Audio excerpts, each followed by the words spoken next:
Ezekiel 25:17.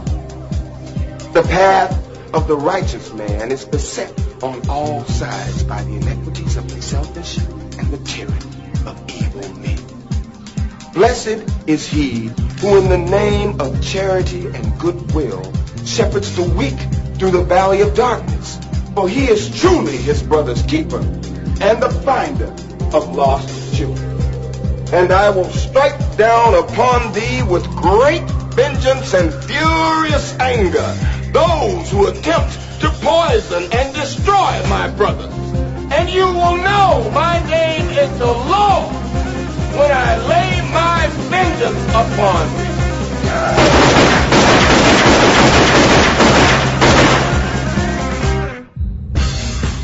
Only a Carpathian would come back to life now and choose New York.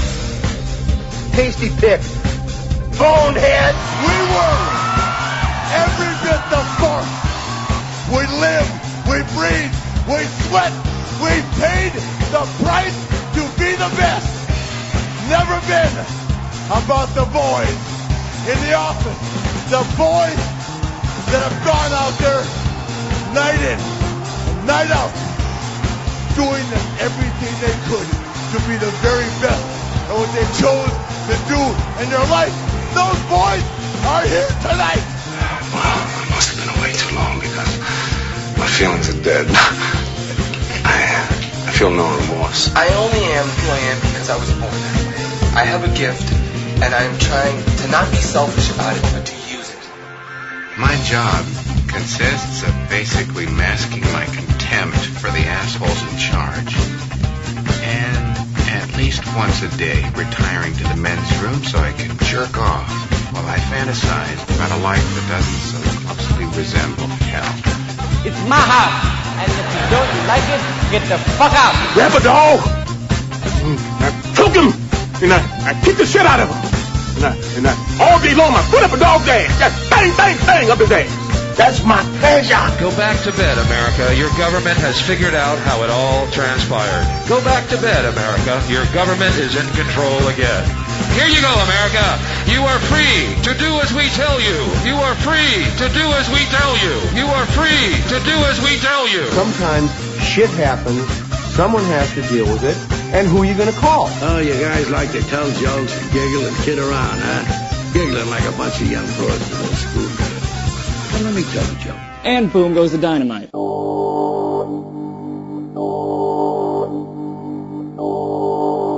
Grab a dog! Grab a dog! The brother's gonna work it out. The brother's gonna work it out. The brother's gonna work it out. The brother's gonna work it out. The brother's gonna work it out. The brother's gonna work it out. The brother's gonna work it out. The brother's gonna work it out. The brother's gonna work it out. And boom goes the The dynamite. brother's gonna work it out. The brother's gonna work it out. The brother's gonna work it out. The brother's gonna work it out. The brother's gonna work it out. The brother's gonna work it out. The brother's gonna work it out. The brother's gonna work it out. The brother's gonna work it out. The brother's gonna work it out. The brother's gonna work it out. Oh, bloody. It's the Ron and Fez show, Friday. I'm Ron, there's Fez. Hiya, buddies. Fezzy, if you hurry quick, and A are posing for pictures. If you get out there and get one snapped. Oh, just let me sneak in. Yeah, sneak in and get a quick picture with those guys. I'll be the short guy that always kneels down in the front, in front of the group. That was always my job. That's a nice one. That's always a nice shot, like the offensive lineman picture. Right. You know, that was always the thing that you had in, when you were playing sports growing up. Oh, listen to the fun. Yeah, it's so much fun out there. Everybody's posing for pictures. You guys got a camera? Yeah. Someone forgot their camera. Anyone have an extra camera around? Hey, could I get a picture of you guys but being happier? Just like, big like you're glad, and let's all put our thumbs up. That is the first time that's ever happened. We all lined up with the people and took to take a picture, and they didn't have a camera. They just stood with us. We posed, and we were like, where's the camera? He goes, I don't have one. They need a sketch artist. So he thinks like we should supply the photographer. Yes, of at course. all Yeah. times. And then mail out photos. Well, yeah, then they'll be hanging and drying somewhere, and you decide which one you like to buy. Like on the we cruise. just sit there. Yeah, like a cruise. We're going to get a big cruise life preserver. They always have that, and then you have to walk past it all week. You know, so you see a picture of yourself that you don't like. You want to buy it just to take it down. Get it off the wall. Let's get a big Opie and Anthony life preserver. That's the only way we take pictures from now on. Now with the life preserver. With a goofy backdrop. Here's The me as the captain. SSXM. Right. Oh, boy, Oh, goofy. stop. Yeah. Hey, guys, where's your studio audience?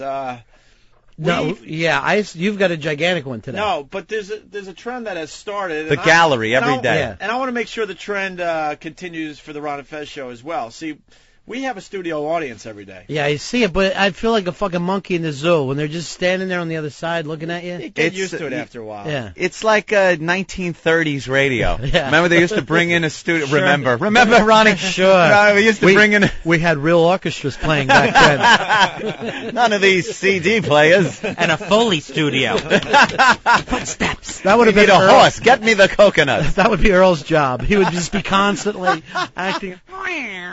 So why is Earl so nervous all the time? Earl, He thought he had a bad week, he thought. He thought he was responsible for the fact that the radio broadcast it sounded like shit. Yeah, well, actually, somebody handed that down to him, so he felt bad for a couple But- days. But he had nothing to do with the equipment that was set No, up. he didn't. But he takes it so personally. He does, yeah. and he was breaking stuff in here that night because he wasn't happy with it. Boy. Oh, no, Yeah. That has begun, huh? So yeah, Yeah, we're at that doesn't take point. long. That's a pleasure for So everybody yeah, involved. Great. and you know we were told him that whole week. Why do you keep setting yourself up as the guy who's running the board? Come down, be with us. Right. It's going to be a big party. What matters to me is how it sounds on the air. And then he takes a clubbing when for you're it. in a charge martyr. of a fader, are you really in charge of how it sounds? He thought so. The volume knob. Right. Yeah. He He is running the volume He knob. has to just ride one fader up and down. We told him a million times, come to the party, be in charge of chicken fingers. All right. All right. You know what, Fez? I know where you're going with that. It's like a racist thing. Oh, no. Hmm, okay. No. Oh, then it's my fault. I wish I thought Earl, of it. why feeling so bad this week? Why upset? Can't even see him. I know. Yeah, on a And sunny you know day, what? forget Now it. it's back to old Earl who doesn't answer. Remember, from when we started here, he was answering real quick and being a Right. part of things. Yeah. No, I'm all right. Yeah. But why upset? Why down on yourself? You know, I always beat myself up. Always. You don't have to do that while we're here. We'll do that.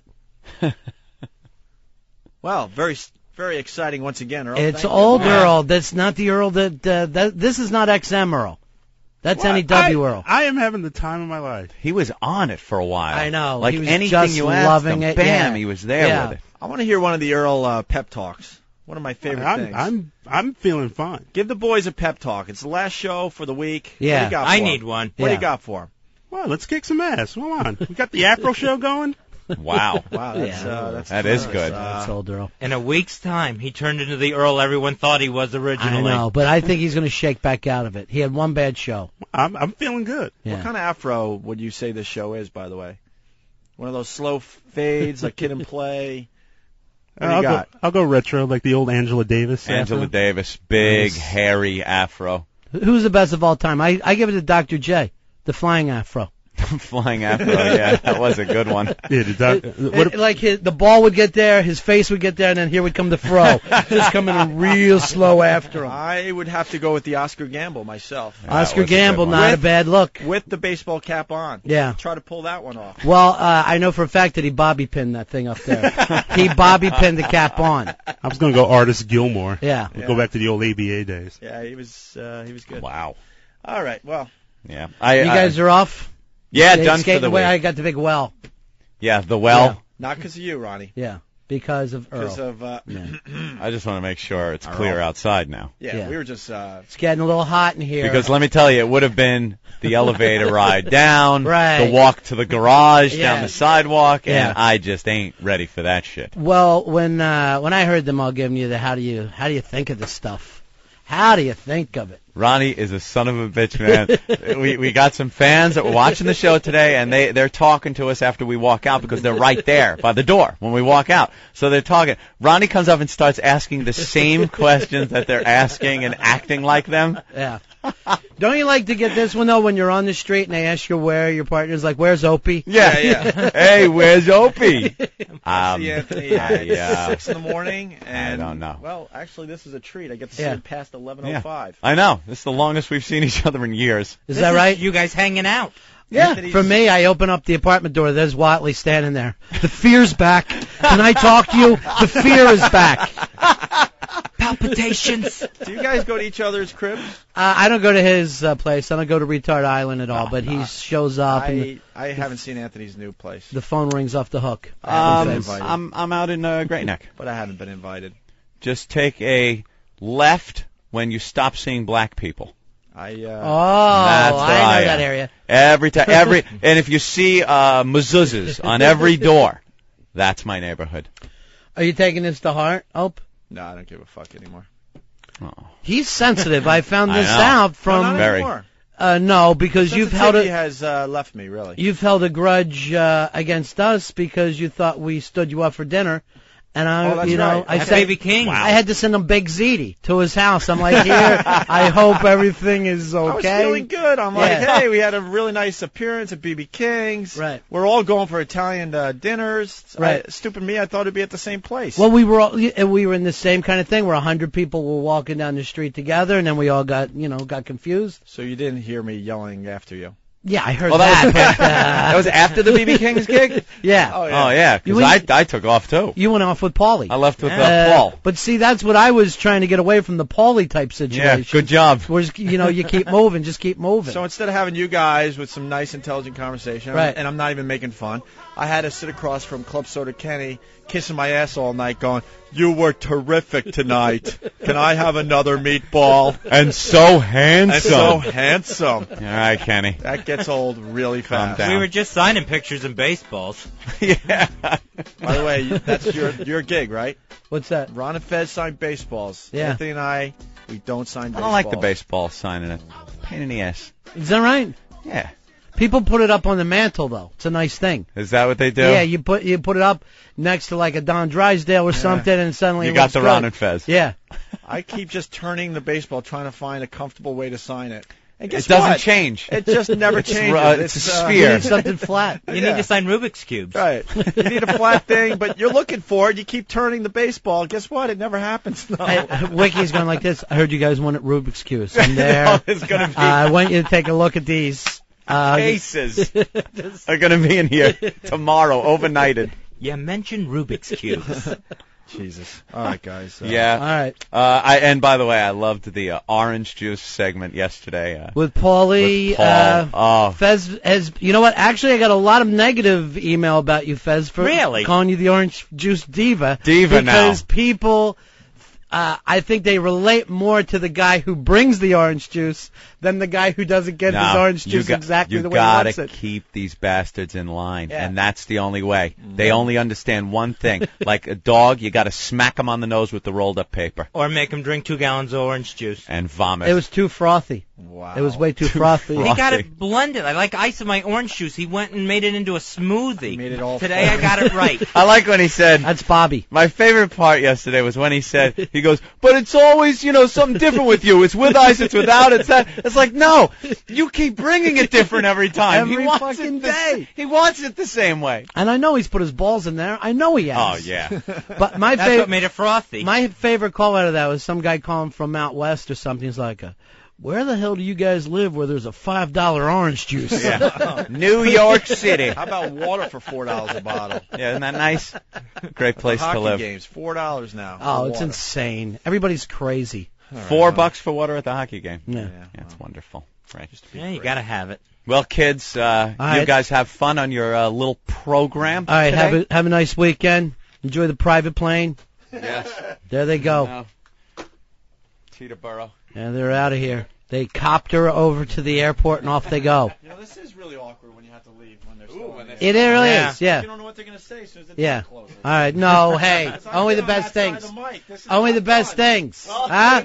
Only the best. There they go. What the fuck? You know, you're done at, your show's done. Get out of here. Don't fucking hang around.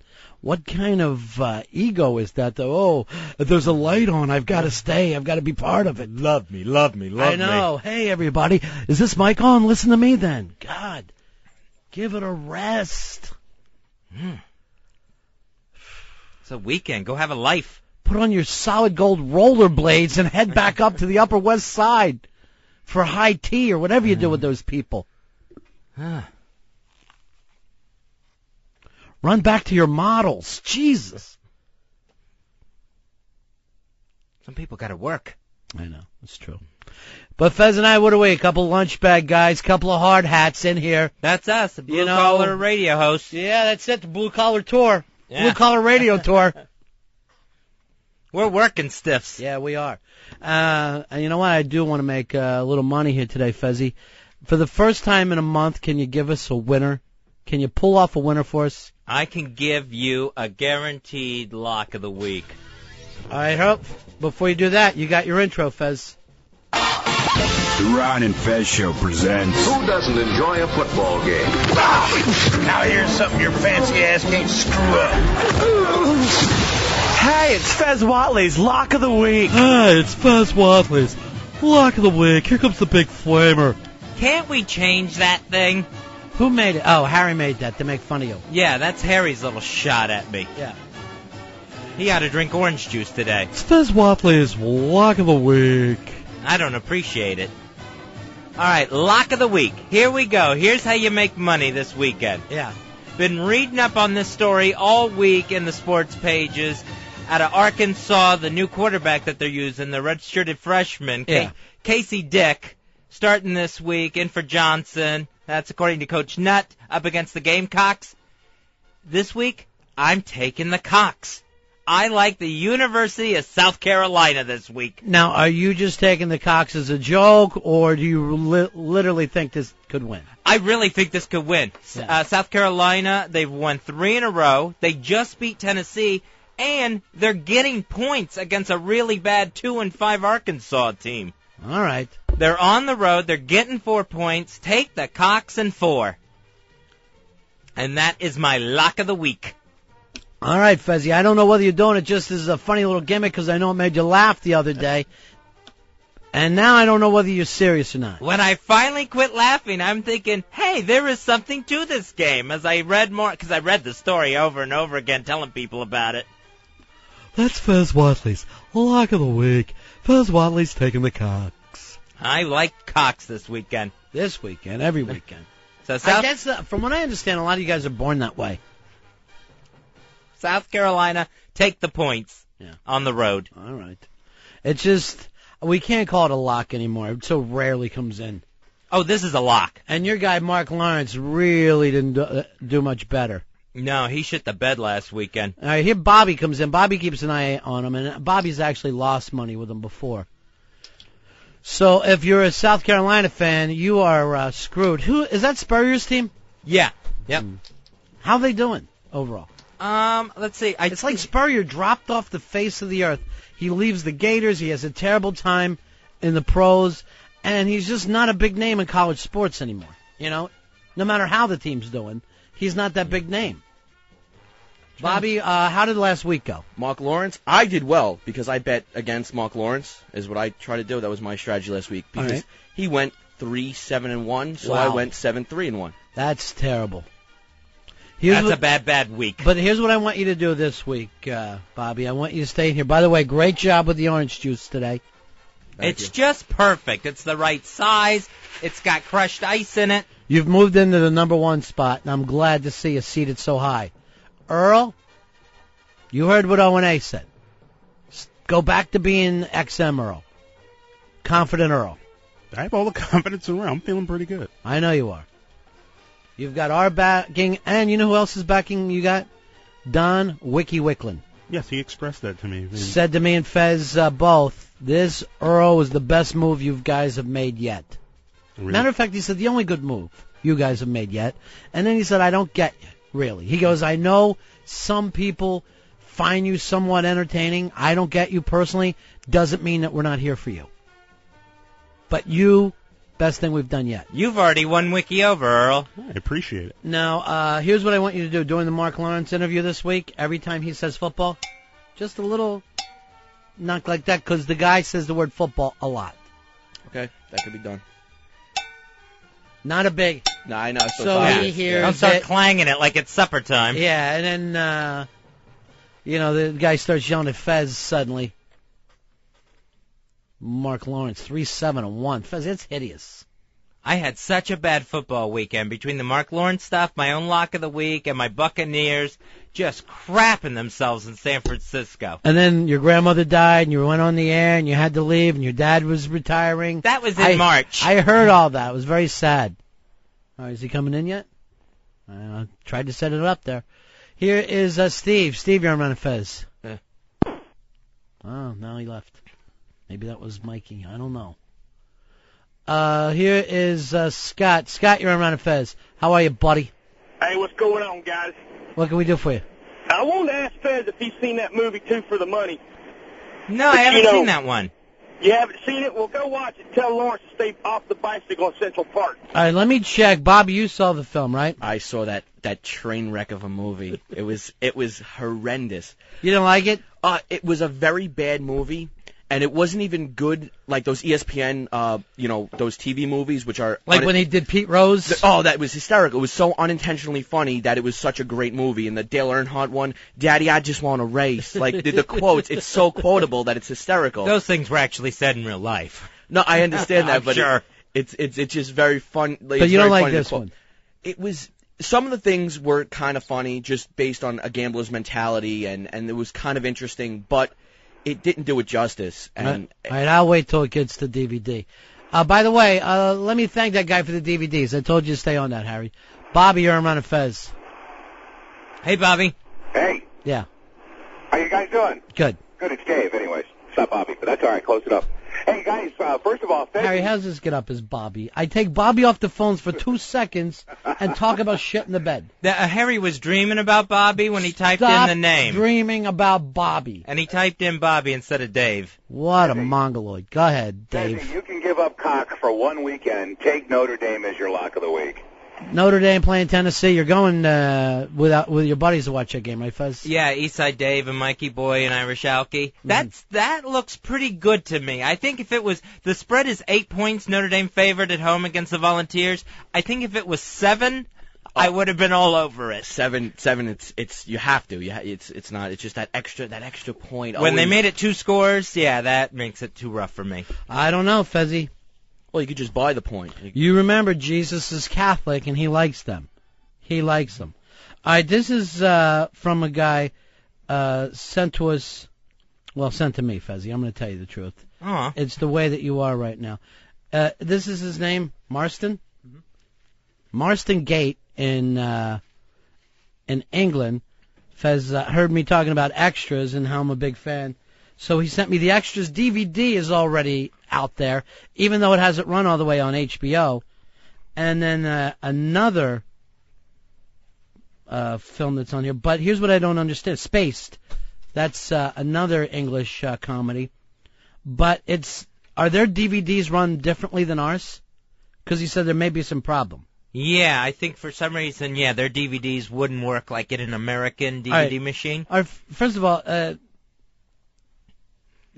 he writes down, this is what Harry writes to me, that his name is Marston Gate, right? Right. That's what Harry writes as the guy's name. That's exactly what's written there. Then I see this at the bottom from Chris in Scotland. So... Is Marston Gate like the studio or the production company that put out these DVDs? I'm sure it's something without this guy, without my Harry actually reading any of this. Bobby... You've got to be ready to step up. Marston just sounded like a European name to him, a British name. So in 2 seconds, we see that he hands out 2. He's left alone with the phones, and he's supposed to be in charge of the phone guy. He writes the wrong name. Then he comes in here and writes a name for me and said, make sure you thank Marston Gate as a person. Like if this guy was from fucking Bedrock, Marstone. Marstone, Fred Flintstone's butler. I'm glad you're laughing at my F-up over there, you gypsy son of a bitch. I'll have you drinking orange juice. I'll put you in the orange juice route. He wouldn't be able to write his own name right now. I guarantee he would get that wrong. The only way that he gets things wrong is if you ask something of him. That's how he ruins things. So that's the key to it. Yeah. Don't ask him to do anything. Don't ask him to move, do anything. Just leave him alone. That's how he does his best work. We've cracked the code, finally. The Harry code. Steve, you're on Ron and Fez. Hey, buddies. Hey, buddy. Happy Friday. Hey, you too. Listen, Fez, I got to tell you, I got a problem with your lock of the week here. I'm a student at USC, and we need one more win to be bowl eligible. All right, I just want to point something out to you. I want to point something out to you and all the people who go there to South Carolina. USC is the University of Southern California. Come on. I'm sorry, that's USC. Come on, we were founded in 1801. I'm sorry, whoever gets the fame first keeps it. So stop calling yourself USC. It's just confusing. The Cox still need one more win to be bowl eligible, and your lock of the week does not help them. I think they'll get it outright against Arkansas on the road this weekend. Cox coming on strong. Are you trying to go back to doing your jokes, or because we already did that this week? I'm really burnt on it. I would like to, but I am serious about this. I can't tell. Sean, you're on Ron and Fez. Hey, buddies. How you doing? Happy Friday. Thank you, man. Hey, that DVD that was sent to you, you said it was sent over from England? From Scotland, yeah. From Scotland, okay. From Marstone Gate, my new friend. What they've done with DVDs is because of the fact that Japan has too many people and they can't all go see movies, they release movies first run straight to DVD for them. So they've broken it down to a whole bunch of different regions, and actually Europe is in region 2, so it will not work in American DVD players. Simple solution for you. Ask someone to send you a DVD player that'll play other regions. Yeah, I don't want to get involved in that. But will it plug in? Will it fit the outlet? It'll plug in. It's a regular DVD and everything, but it won't play in the machine. Is what happens. So, hey guys, have a good weekend. See you later. Well, not now. Knowing Ronnie's stuck with Region 2 DVDs. I'm just gonna wrap them up and make them seem like a Christmas present to somebody. Having a little trouble with that DVD. Hey, enjoy this. You can't get it here in America. I got connections with my friend Marstone. All you can do is frame it at that point.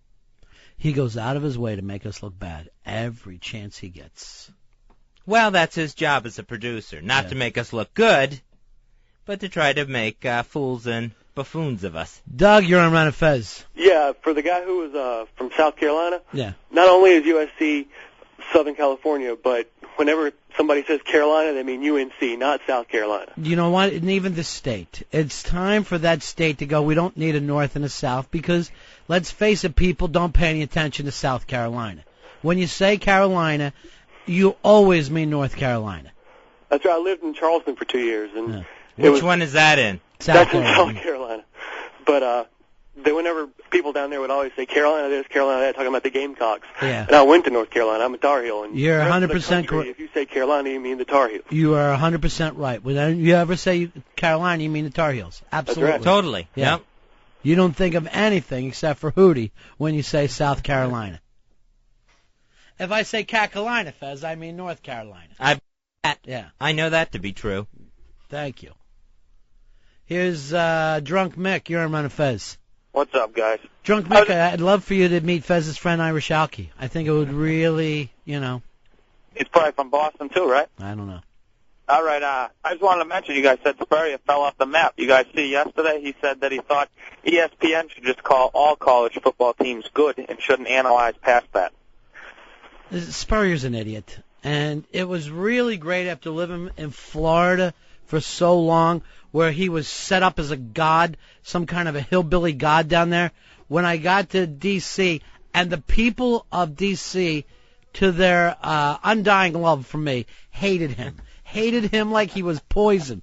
And it was just so great for me to see him on the ropes. They were basically doing the Parenthood thing of, he's got no business! No business being in the pros. To act like everybody's good, this guy screams at these kids on the sidelines. I've always hated him for that. And I still kind of hate the Gators because of still that that stench, that Spurrier stench. Yeah, there's nothing that's been there to erase it yet. No. Urban Meyer still hasn't done anything, and oh God, Ron Zook, what a disaster that was. Well, no, it's not so much I hate him for losing. I hate just the way he acts. I can't stand the way that man acts or the way he talks. He's just on my nerves. Hey, Paul, you're on Ron and Fez. Hey guys, how you doing? Good, buddy. Great show yesterday. Oh, the orange juice. Oh, outstanding. Yeah. Fez, man, you got to get mad more often. You are great. Yeah, Fez, when he blows his top, he does. And Anthony backed you up today. Anthony backed up the orange juice diva. I appreciated that. Yeah. It was a boiling point yesterday. I did not need one more screw-up before we went on the air. Yeah, it had nothing to really do with the orange juice, but that was just the last possible straw, if you will. Yeah, that's what I kind of figured and all. And, next time make him drink Clorox. All right, thank you. You know what always gets to me, though? All right, you put them on the orange juice thing. I go to Ron and Fez at AOL.com where we answer the emails. So many people were writing in the, you're going to eat away his stomach. They're always ready for any eating or drinking to end up in death, which is why we never do the drinking shows anymore. Yeah, and it doesn't matter what it is. If it was jelly donuts, there's a chemical in jelly that could cause him to lose his hair and fingernails. There was about 10, 15 callers saying that he's going to get diabetes, he's going to do this, he's going to die. I just hung up on them because I figured if it probably can't happen. If it did, it'd be hysterical. Especially when he can't finish a half gallon. All right, now that you're not on the phones and the producer is, look at this. Every phone bank is lit and only 2 things are up. Only 2 because he works so slow. And if I go back and talk to him, it's like I'm working as fast as a human can. Billy would be on twice as many phones and 4 times as fast. You want me to get back on there? No, I want you to stay in here. I want him to work a little bit. Something for this week. Just something. Sit down, Bobby. Take a load off. Relax. Get ready for your little cowbell thing you're going to have coming up in a half hour. Bobby, well, let's face it. He's our favorite intern right now. Favorite intern. I'm in on that one.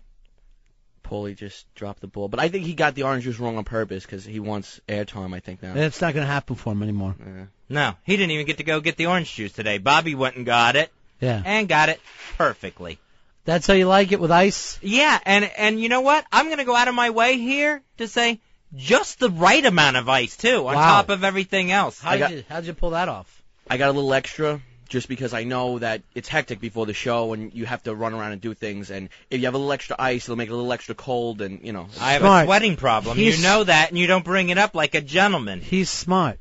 And then the other thing that bugged me in a way, that kid was just sitting back there drinking your juice yesterday with a big smile on his face. I almost went crazy, Fez, when I saw that. I was so pissed, and him just thinking he got away with something. By the way, since I screamed at Harry, he's come up with 2 more calls. Out of a complete phone bank, now we're down to 3 that he can write up. It's amazing. It almost can't be done. Does he have to have it translated from Arabic into English first? Is that what's going on? I don't know. I'm going to tell you right now, Fez, I don't know. And now, of course, people are falling off because you can't live like this. You can't live the way he sets it up. Well, God knows what they're hearing on hold. You know, when he answers the phone? Like a Muslim prayer, he's screaming at him. Just chanting, I guess. Suicide bomber hotline. Suicide bomber hotline. You know, someone's on the line saying, my name's James, and he's saying, okay, Terry, hold on. Yeah. I'll type it right up. Hey, Chris, you're on Ron and Fez. What's going on? You need a North and a South Carolina because North Carolina is where the white folks live. South Carolina is the bottom where the niggas are at. That's the difference. We're redneck. We're redneck. We don't know our ass from a hole in the ground. We're redneck. We're redneck. We're keeping the niggers down. Earl, can I apologize to you that you even had to hear that? What are you going to do? Dude? On a Friday when the Knicks are their homecoming, starting off their season at home tonight. Larry Brown era begins. Yeah. Are you excited? Yeah, I mean, the team's a work in progress. It's going to go through a lot of growing pains, but I'm optimistic. Yeah. Going to have to compete for your Sixers for that Eastern spot, for that last playoff spot. Yeah, I know. The Sixers are already taking it, and you can too. They already look like they don't want to play. And then Shaq turned a wheel. I guess I shouldn't have picked them as my NBA champ. How did you jinx Shaq? What did you do to him? He sprained an ankle. No. I think against Indiana last night. Yeah, lost the game, and the last sight you saw of him was on crutches. Here's my little prediction of Shaq. He's not going to live to be an old man. It's not going to happen for him. Too big? Yeah, too big. The system can't hold up. I mean, you ever see any elderly people that are 7 foot tall? It doesn't happen. No. You die early like Will Chamberlain. Yeah, he just dropped dead, and they still don't know how he died. He died from having a heart pump that big. It's like taking a heart and say, here, take care of Russia. It's going to give out. You can't be that large. Here's Jersey. Jersey, you're on Ron and Fez. How you doing, buddy? Hey, Jersey, go ahead. Yeah. Hello. Yeah. Hey, I was just calling to say that caller that said all the blacks are from South Carolina was wrong. The niggers are all in North Carolina. Oh, God. Jeez. Go ahead, Earl. We're rednecks. We're rednecks. We don't know our ass from a hole in the ground. We're rednecks. We're rednecks. We're keeping the elders down. I apologize for both North and South Carolina. There won't be any more of that today, Earl.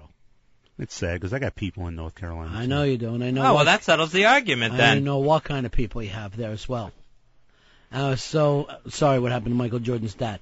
Hey, Jersey John, you're on Ron and Fez. Hey, buddies, big ass 1742. Way to go, old school. Hoo-ah! Hey, Ronnie, we getting turduckins this year or what? You know, it's a very good question. The butcher block is where we always got our turduckins at every year, and I don't know what happened to them in the last hurricane. So I told my parents not to, count on a turducken this year. Oh, that's a good idea. Yeah. I should pass that same message along. Yeah. You know who always, who's the guy that always hooked that up for us? Gourmet Mike? No, this is the guy who was the one who put us together. Oh. The guy we met in New York. He's a friend of the radio chick. No, I don't remember. Yeah, sure you do. You know him. We've had him on 1,000,000 times. You know what I'm talking about, Earl?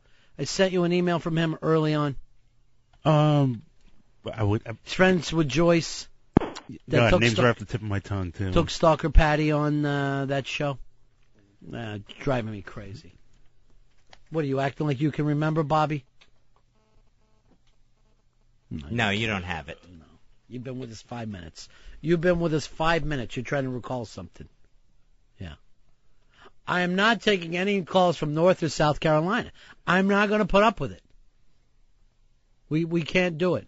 Now, Fez, a listener wanted to bet you on a gentleman's bet on the Panthers, but I know you still feel burnt from that Green Bay deal. Oh, yeah. That spread is 1.5-point Panther favorites at Tampa Bay. Right. Oh, God. To me, that thing should be 21-point spread. Should be 21 Jump Street. Yeah, and the Panthers covering. No. I just don't see the Bucks winning another game. 5-11. Yeah, I don't think I'm showing this Sunday. It's going to be a beautiful day. Probably one of the last beautiful days of the year. The last place I want to do is go through it in those wooden chairs eating chicken wings. Well, they're hard on the tailbone. What are you doing back there anyway? What are you doing? Trying to sit straight. No, I'm not taking Bubba Ray to apologize for the racist. I don't want a racist show today. It's a nice Friday. I want everyone to get together and unite against the President of the United States. I think they have with those polls that are out. What are the latest poll numbers? Oh, man, he's in a mess. Let's see here. AP poll, the new one there, lowest approval rating in that particular poll, 37%, new low for him. CBS, their news poll, has him at 35% approval rating. Wow. Lowest ever of his presidency. And ABC, their news poll, they've got him at 39%, but their poll also shows that only 40% of Americans think he's honest. So 60% of the Americans think he's a liar now. Yeah. Where were these people lying son of a bitch. Where were these people last November? In line voting for him? Yes. That's the problem. Now, Fez, I'm wearing that T-shirt, I Miss Nixon. Oh, yeah. That I got from Bill. Would you do me a favor and never interrupt me when you see me talking? Excuse me. What I got from our buddy Bill. And if you want one of these shirts, you go to imissnixon.com. And it's a conversation starter. It's a shirt and a conversation starter. Richard Nixon would be so happy right now. He's finally won over the people. I know. He's getting them back. It's all he ever wanted was to be loved. No, he died in Saddlebrook, New Jersey, right? Yeah. Or Saddlebrook's in New York. But he lived on the Upper East Side at one time, right, Earl? Yeah. What street, do you remember? I think like the upper 70s, maybe. My neighborhood. Living up in my hood. Went to a lot of Met games, too. You blame him? Sat in the, he always did a play-by-play every once in a while. Always back in the winter. In those days, you could have sat anywhere for Mets. No, actually, I guess he got a couple championships there. He was still alive in the 80s, right? He died during the Reagan times, right? Yeah, I think he had died late. I thought he died like in 94. Wow, that late? Yeah. Because he's 92 or 94. I think he saw Clinton in office. He stayed up in the shadows so much. I'm not taking any Carolina calls today, Harry. I'm serious. I don't want to hear the racism. I know I'm being set up. When I see apology, I know it's a setup. Yeah, he advised Clinton. He apologized. He should have. He advised Clinton. These are not the droids you're looking for. Yeah, Nixon advised just about every president through Clinton. Yeah, you're right. They would always call him and say, wait a minute, what was that thing that you did to get in so much trouble? I wish he was alive now so the Bush people could have called him. Hey, we had an idea of a cover-up. What do you think? Oh, they look like they're following a blueprint. Here's the 72 Nixon administration. Let's follow this to a T. Is there any way, with President Bush being so unpopular, we could just buy out his contract? It wouldn't be a bad idea, and I'm sure there's a figure. There's always a figure. I mean, we're spending hundreds of billions of dollars on this Iraq thing. I'd rather give him $50 billion and just cut the whole thing off. Yeah, and if you just go by salary, I think he's like the first president to start getting the $400,000 a year. Yeah. 3 years left. 1.2 million, we're out of this mess. Oh, I don't think so. I think it's going to cost us a little more. I think he'd be willing to make the deal right now. But it's got to be like a head coach where the entire staff goes. Yeah. The whole administration quits with him. I say we put the offer on the table, see if if there's a nibble. Yeah. What it would cost. Here's Staten Island Rob. Staten Island Rob, you're on Ron and Fez. What's up, boys? How you doing? Hey, buddy. Hey, I'm a Staten Islander that picks up the garbage. Go figure. All right. I used to pick up Nixon's garbage, 62nd and 5th, 810 5th Avenue. All right, I know exactly where that is. Thank you very much. I appreciate it, buddy. Here's RJ. RJ, you're on Ron and Fez. Hey, I just want to apologize for the everybody in North Carolina and South Carolina doesn't speak like that. All right, I know. Be honest, we don't deal with the rednecks. They're very few and far between. It's a new generation down here, so I apologize. Hey, you know what the definition of a redneck is? What's that? It's one that won't go to school with a black girl, but will sleep with one. But here's the thing. If you start that up, and then they all come out, and then we're dealing with it all day. I'm now they're going to feel like... sticks. Yeah, now they're going to feel like, the South has been attacked. The South has been attacked. Play that crazy woman from down south. This is my new favorite, the God Warrior, Fez. I'm obsessed with the God Warrior. I need the God Warrior in here, Harry. Yeah. Hey, Keith. Keith, you're on the Ron and Fez show. Hey, how you guys doing today? Good, buddy. Hey, listen, I'm actually a new listener. Uh-huh. But I remember listening to Black Earl back on WNEW days. I'm sick of these people bashing him all the time. The guy's a great guy. Yeah, he is. He's terrific. I don't know if they're bashing him. They're just trying to, do a little shock thing. Yeah, well, you know what? He's a better man than everybody else because he keeps his mouth shut. Yeah, there you go. Earl, you keep your mouth shut. Normally not a good thing on the radio, but for you it works. No, I'll do anything to help. You know that. You know you got everybody's full backing, right? Yes.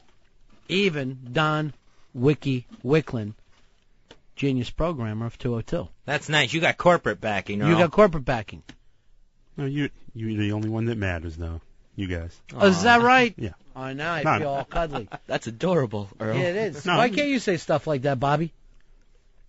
Then it would seem, if I said it now, it would seem set up. You know why? It feels like look, Harry's already pulled out and put Paulie on the phones. Here's the suffering thing. This Bobby's been in radio for 4 minutes. But if I don't have him on those phones, I'm screwed every day. It's amazing. Totally dependent on a guy who, a matter of weeks ago, has never even walked into a radio station. It's not supposed to work that way. Yeah. None of this is. Nothing. Nothing is supposed to work the way it does. Hey, Nick, you're on Ron and Fez. What up, buddies? Yeah. I wanted to know if this year you guys are going to step it up and do like the Romans did instead of the turducken. What they did, would they put a chicken inside a duck, inside a turkey, inside a pig, and then inside a cow, and then they roasted that whole shit up together. Why stop there? Why not put it inside a elephant, and then in a blue whale, and then you sit down and have dinner? And I'm going to tell you right now, I'd eat that son of a bitch. I go, you got to slice through the blue whale, cross the elephant. By the time you got to the duck, it's so succulent. It's so succulent. I bet that whale is so fatty it cooks up nice. It's like big something. It's like some kind of a penis name, Fez. Been on our show for years. Well hung. There you go. Well hung. He's the guy we got to get a hold of. You did it. He asked for an XM radio because I guess he got flooded out. And then, we didn't listen to him. And now turducken time's rolling around, and suddenly now we're feeling bad about ourselves. I don't know if I can skip a turducken. Kind of used to it after all these years. Yeah, it's been a lot of years. Then you could go, around Thanksgiving, because I sit down with like 30 people in my family, and then I do this every year. How do you like that turducken? Huh? You like it? Yeah, it's perfect for me because I get to contribute, and you know me, I can't cook. It's not like I'm going to show up with the mashed potatoes or anything. I thought all you people could cook. Southerners? No. I don't cook. Take your headphones off for a second. I want to say something. Faggots. That's what I was saying. What'd you say? Nothing. I said I thought you seem like you can cook, is what I said. No. Doesn't he seem like he can cook, Bobby? He looks very refined, and he looks like he could cook up something nice. Yeah. I may look that way, but I am not refined. I am not a refined gentleman. You definitely look that way. He looks like he could smoke a salmon or something. Yeah. Yeah. I bet he could. I bet he could smoke a salmon. And I bet he has. Not that big into seafood. I bet he can put away the pork, too. Oh, yeah. Yeah. Now, if you want someone to say grace at your table on Thanksgiving, we do have the God Warrior. Oh, good. Let me hear it. Saying this little prayer. I want no money. I want nothing. I want my God and I want my family. She was tampering in dark-sided stuff. She's not a Christian. The entire house dark-sided too. Gargoyles, psychics. This is tainted. I don't want it. Whatever it is, it's tainted. Everything's ungodly. Dark-sided. I give it up to God. I'm a God warrior. And I don't want someone with tainted anything in beliefs doing anything with my family. I'm glad you're home. Get the hell out of my house. In Jesus' name, I pray. Get out! Am I the only one who gets wood doing that? Because I find her fascinating. Yes, you are. In Jesus' name, get out! Janet Jackson. Miss Jackson, if you're nasty. True. Rough week last week she had. What happened? Her Ted pop out again? Basically, yeah, online, because the video of her sunbathing nude went online the same week. You know what? I saw that thing about 6 weeks to 2 months ago. Really? Yeah. Is that where she started spanking herself while she's laying out? Yeah, playing her ass like a bongo. Yeah. Here's what I don't understand. Is there any reason, Earl, that black people should nude sunbathe? Does it help? I don't know, quite honestly. Do you pick up any color in the sun? No, I don't. Yeah. So why do it? I don't know. Maybe she's just working on her tan. I don't know. I even say, why come to the beach if I have to? But the video looks so, for lack of it looks so intrusive, like someone just I know. creeping through the. I know. It's really the paparazzi is just out of control now. They're just sick. So, and then also that was the same week she had to deny that she's a mother. Yes, they said that she had a baby. Now, most guys, you go like, really? I had a baby 18 years ago? I never knew. But for a woman, normally, you have an inkling. So, just very weird. She gets accused of having a child that she gave to her sister Rebe to raise. Yeah. Who would be about 18 now. And then she has to say out loud, like no woman should have to say, I am not a mother. Right. So, just very, very odd situation for her. And I'll tell you, it was reminding me of... Here we go. With the... with those Cosby kids. The Cosby kids? Yeah, just the cartoon? Yeah, the kids that would just hang out, the Fat Albert kids that would hang out on the stoop. Earl was part of the Cosby kids. Wait a minute. Let's start all over. He was part of the Cosby kids? Cosby kids. Earl, you were not. Yeah. Well, that was a long time ago. When you... Bill Cosby, the cartoon with Fat Albert. You were part of that gang? Yeah. I had no idea, Fez. Yeah, he was right there with Dumb Donald, Weird Harold, all of them. The whole gang, huh? All of them, yeah. Right. Check it out. Hey, hey, hey, it's Fat Albert, and I'm gonna sing a song for you. And Bill's gonna show you a thing or two. You'll have some fun now with me and all the gang, learning from each other while we do our thing.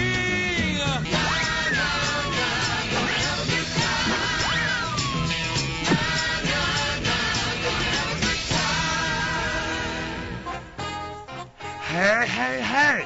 Janet Jackson says she's not a mother. No way! I wish, I was Janet Jackson's baby, Why's that? I want to breastfeed off them big titties, All right. Janet Jackson does have nice titties, right, Earl? This is true. And Earl, knows titties, Hey, hey, hey! She says there's no way on earth that she ever gave birth. Then I'm calling her Bill Buckner. Bill Buckner? How become, 'Cause something dropped between her legs and she missed it. Hey, hey, hey! I wonder what Janet does each and every Mother's Day. If I was her, I'd be home playing with my big titties, On Mother's Day, I call Janet Jackson Mortgage. Mortgage, how become, Because she's alone. Hey, hey, hey! Get it, Earl? I get it. Hey, hey, hey! I don't want to be rude, but I heard Janet Jackson's online, totally nude. I'm out of here, Where are you going? Home, to download some big baby titties, I'm gonna call him Boob Job. Boob job? How come? 'Cause he's thinking about titties full time.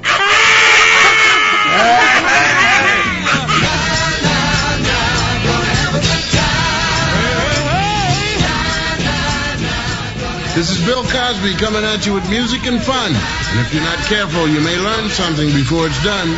Hey, hey, hey.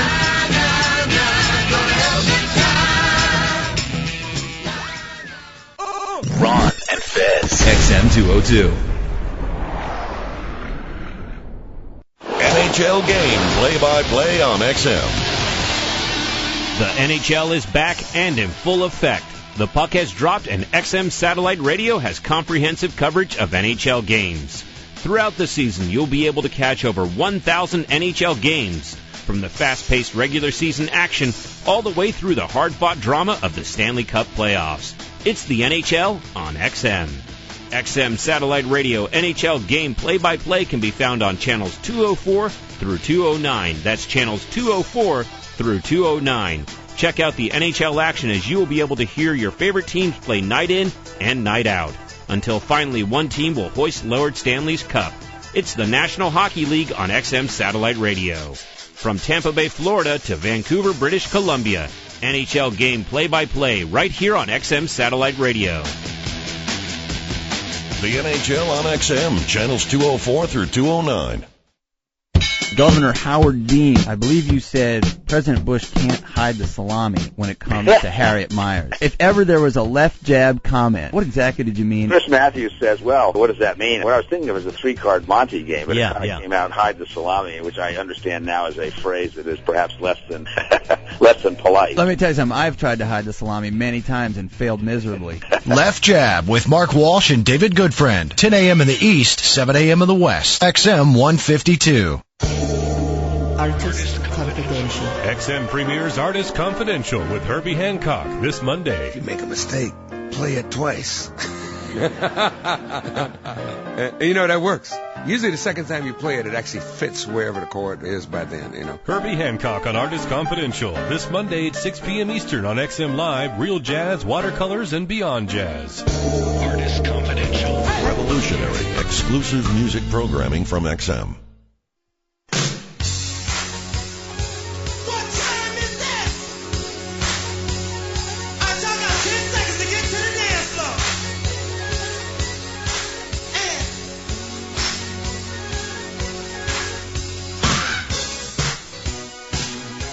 Grab a dog!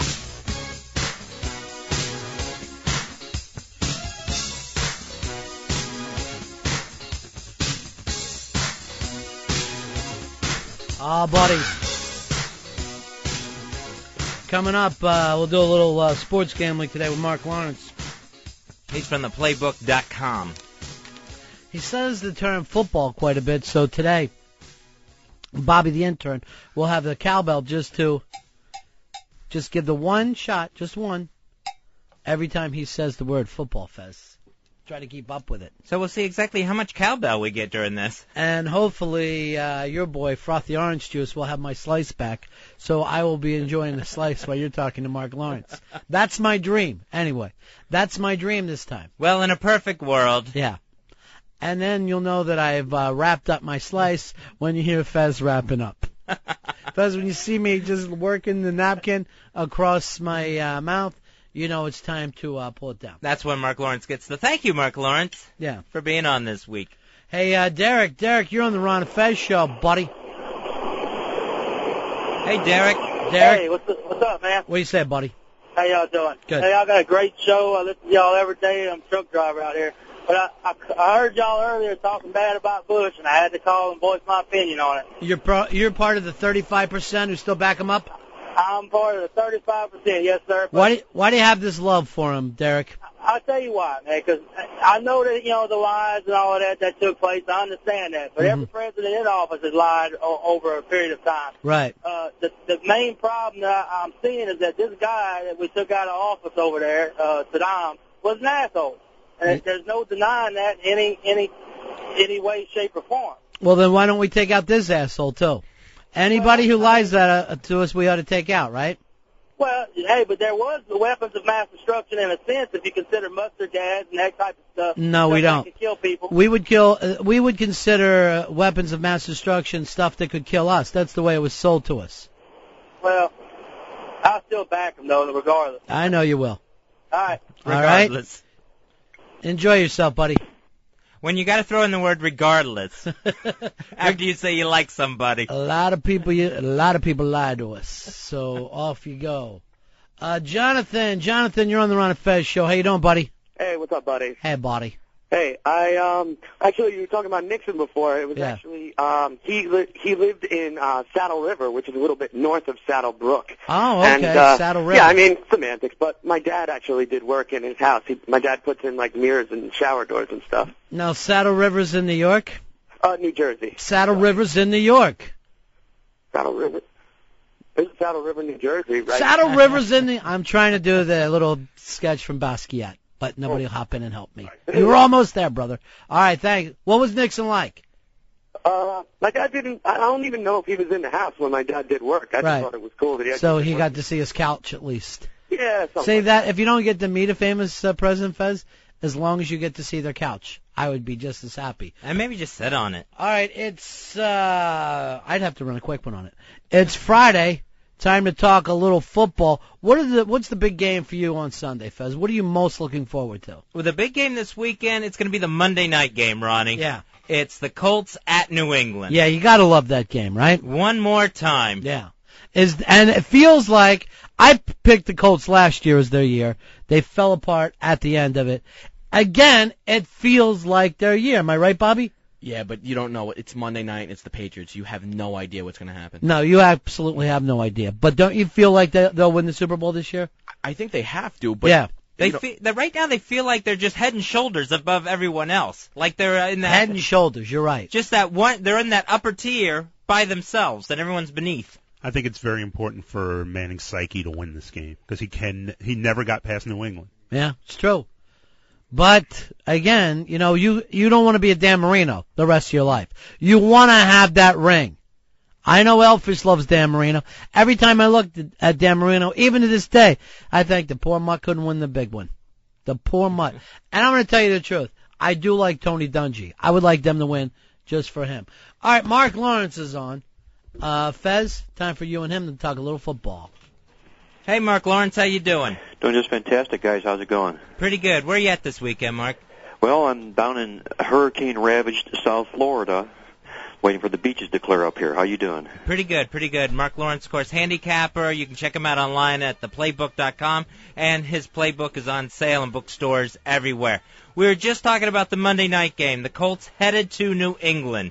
What do you think of that one? Colts favored by 3. Well, there's a reason the Colts are favored in the football game, and that's because of the way the two teams have played thus far this football season. Colts undefeated, and New England struggling of late, especially defensively. So if you like current form, if you're at a racetrack, you might like the Colts in this football game, but if you like past history, I think you have to make a case for the Patriots here, which I will do. They're the defending two-time Super Bowl champions, and any time you have a defending Super Bowl champion that is slapped in the face and dressed up as a home underdog the following year, 8 times it's happened since 1980. They've lost to the point spread only 1 time. In fact, they've lost the game only 1 time when they're taking on an undefeated football team. You've also got the Peyton Manning, if you will, the hurdle for him to get over here. He's never won a football game against New England. And you've also got all the Bill Belichick trends here that are really, really strong. He's 9-2 to the spread in the role of a home underdog. I think until they do it, I'm from Missouri. You have to show me first. I have to play New England plus the points. I think they'll win in the upset. All right, Mark Lawrence liking New England on Monday night against the Colts, getting the 3 points. New York Giants, they go on the road. They're big road favorites against San Francisco, 11 points. Peyton Manning's brother Eli still looking to get a win on the road. It'll be a rare win for him. You'll probably get it here this particular week. However, they're going to take on a quarterback-less San Francisco football team that's really struggling that way. New York Giants have really been impressive, at least on the scoreboard thus far this year. I don't like the manner in which they've done games in the stats. They wiped out Washington last week, shut them out, but to have to ask them to go out and win a game on the road by this margin, by 11 points, the only little bit of good that San Francisco's done thus far this football season has all been at home, where against the spread they're 3-1. I'll take San Francisco plus the points. I think the Giants get Manning's first victory. I think he pops his cherry in the road, but San Francisco gets the money. All right, a lot of road home dogs this weekend. The New York Jets, they're hosting San Diego. Chargers giving up 6.5. Tough travel times for San Diego here. They're going to be on the East Coast again for the 4th time in 5 weeks, and 5 weeks in a row they're going to go up against an opponent that actually has a rest advantage against them. They're going to catch the rested New York Jets here, and I've oftentimes said that when you bring a West Coast team east and you have to have them go involved in a 1 o'clock kickoff, it's 10 o'clock body time for those particular football teams. I think the Jets will step up in this football game here. It's, like I say, back-to-back losses for the Jets with a week of rest here to get ready for this football game. They're 2-1 at home this year. Their only loss was to Jacksonville in overtime. I think the Jets pull the upset here as well. All right, with Vinny Testaverde. Even with Vinny, yes. All right, Tampa Bay, that just got, their asses handed to them in San Francisco last weekend. They're at home. They're dogs, 1.5 points against the Carolina Panthers. My prediction, Tampa Bay doesn't win another game. Well, it's kind of tough for me to go in your corner here. I like teams that play defense. They rank number 1 in the National Football League in total team defense. Tampa Bay does. And when you put them at home in what we call the +3 to -3 range of the field goal range, when they're either laying 3 or less points or taking 3 or more, or taking 3 or less, +3 to -3, they're 15-2 to the point spread at home doing just that. I like their defense here, and everybody's scoffing at Chris Sims here, and he may not last the whole football game here, but Tampa Bay off the loss at home with the number 1 defense. I'll bottle up with the Bucs here in this football game. I think they'll take Carolina down in the contest. All right. How does something like Chris Sims now all of a sudden being the quarterback, lack of experience, how does that affect handicappers?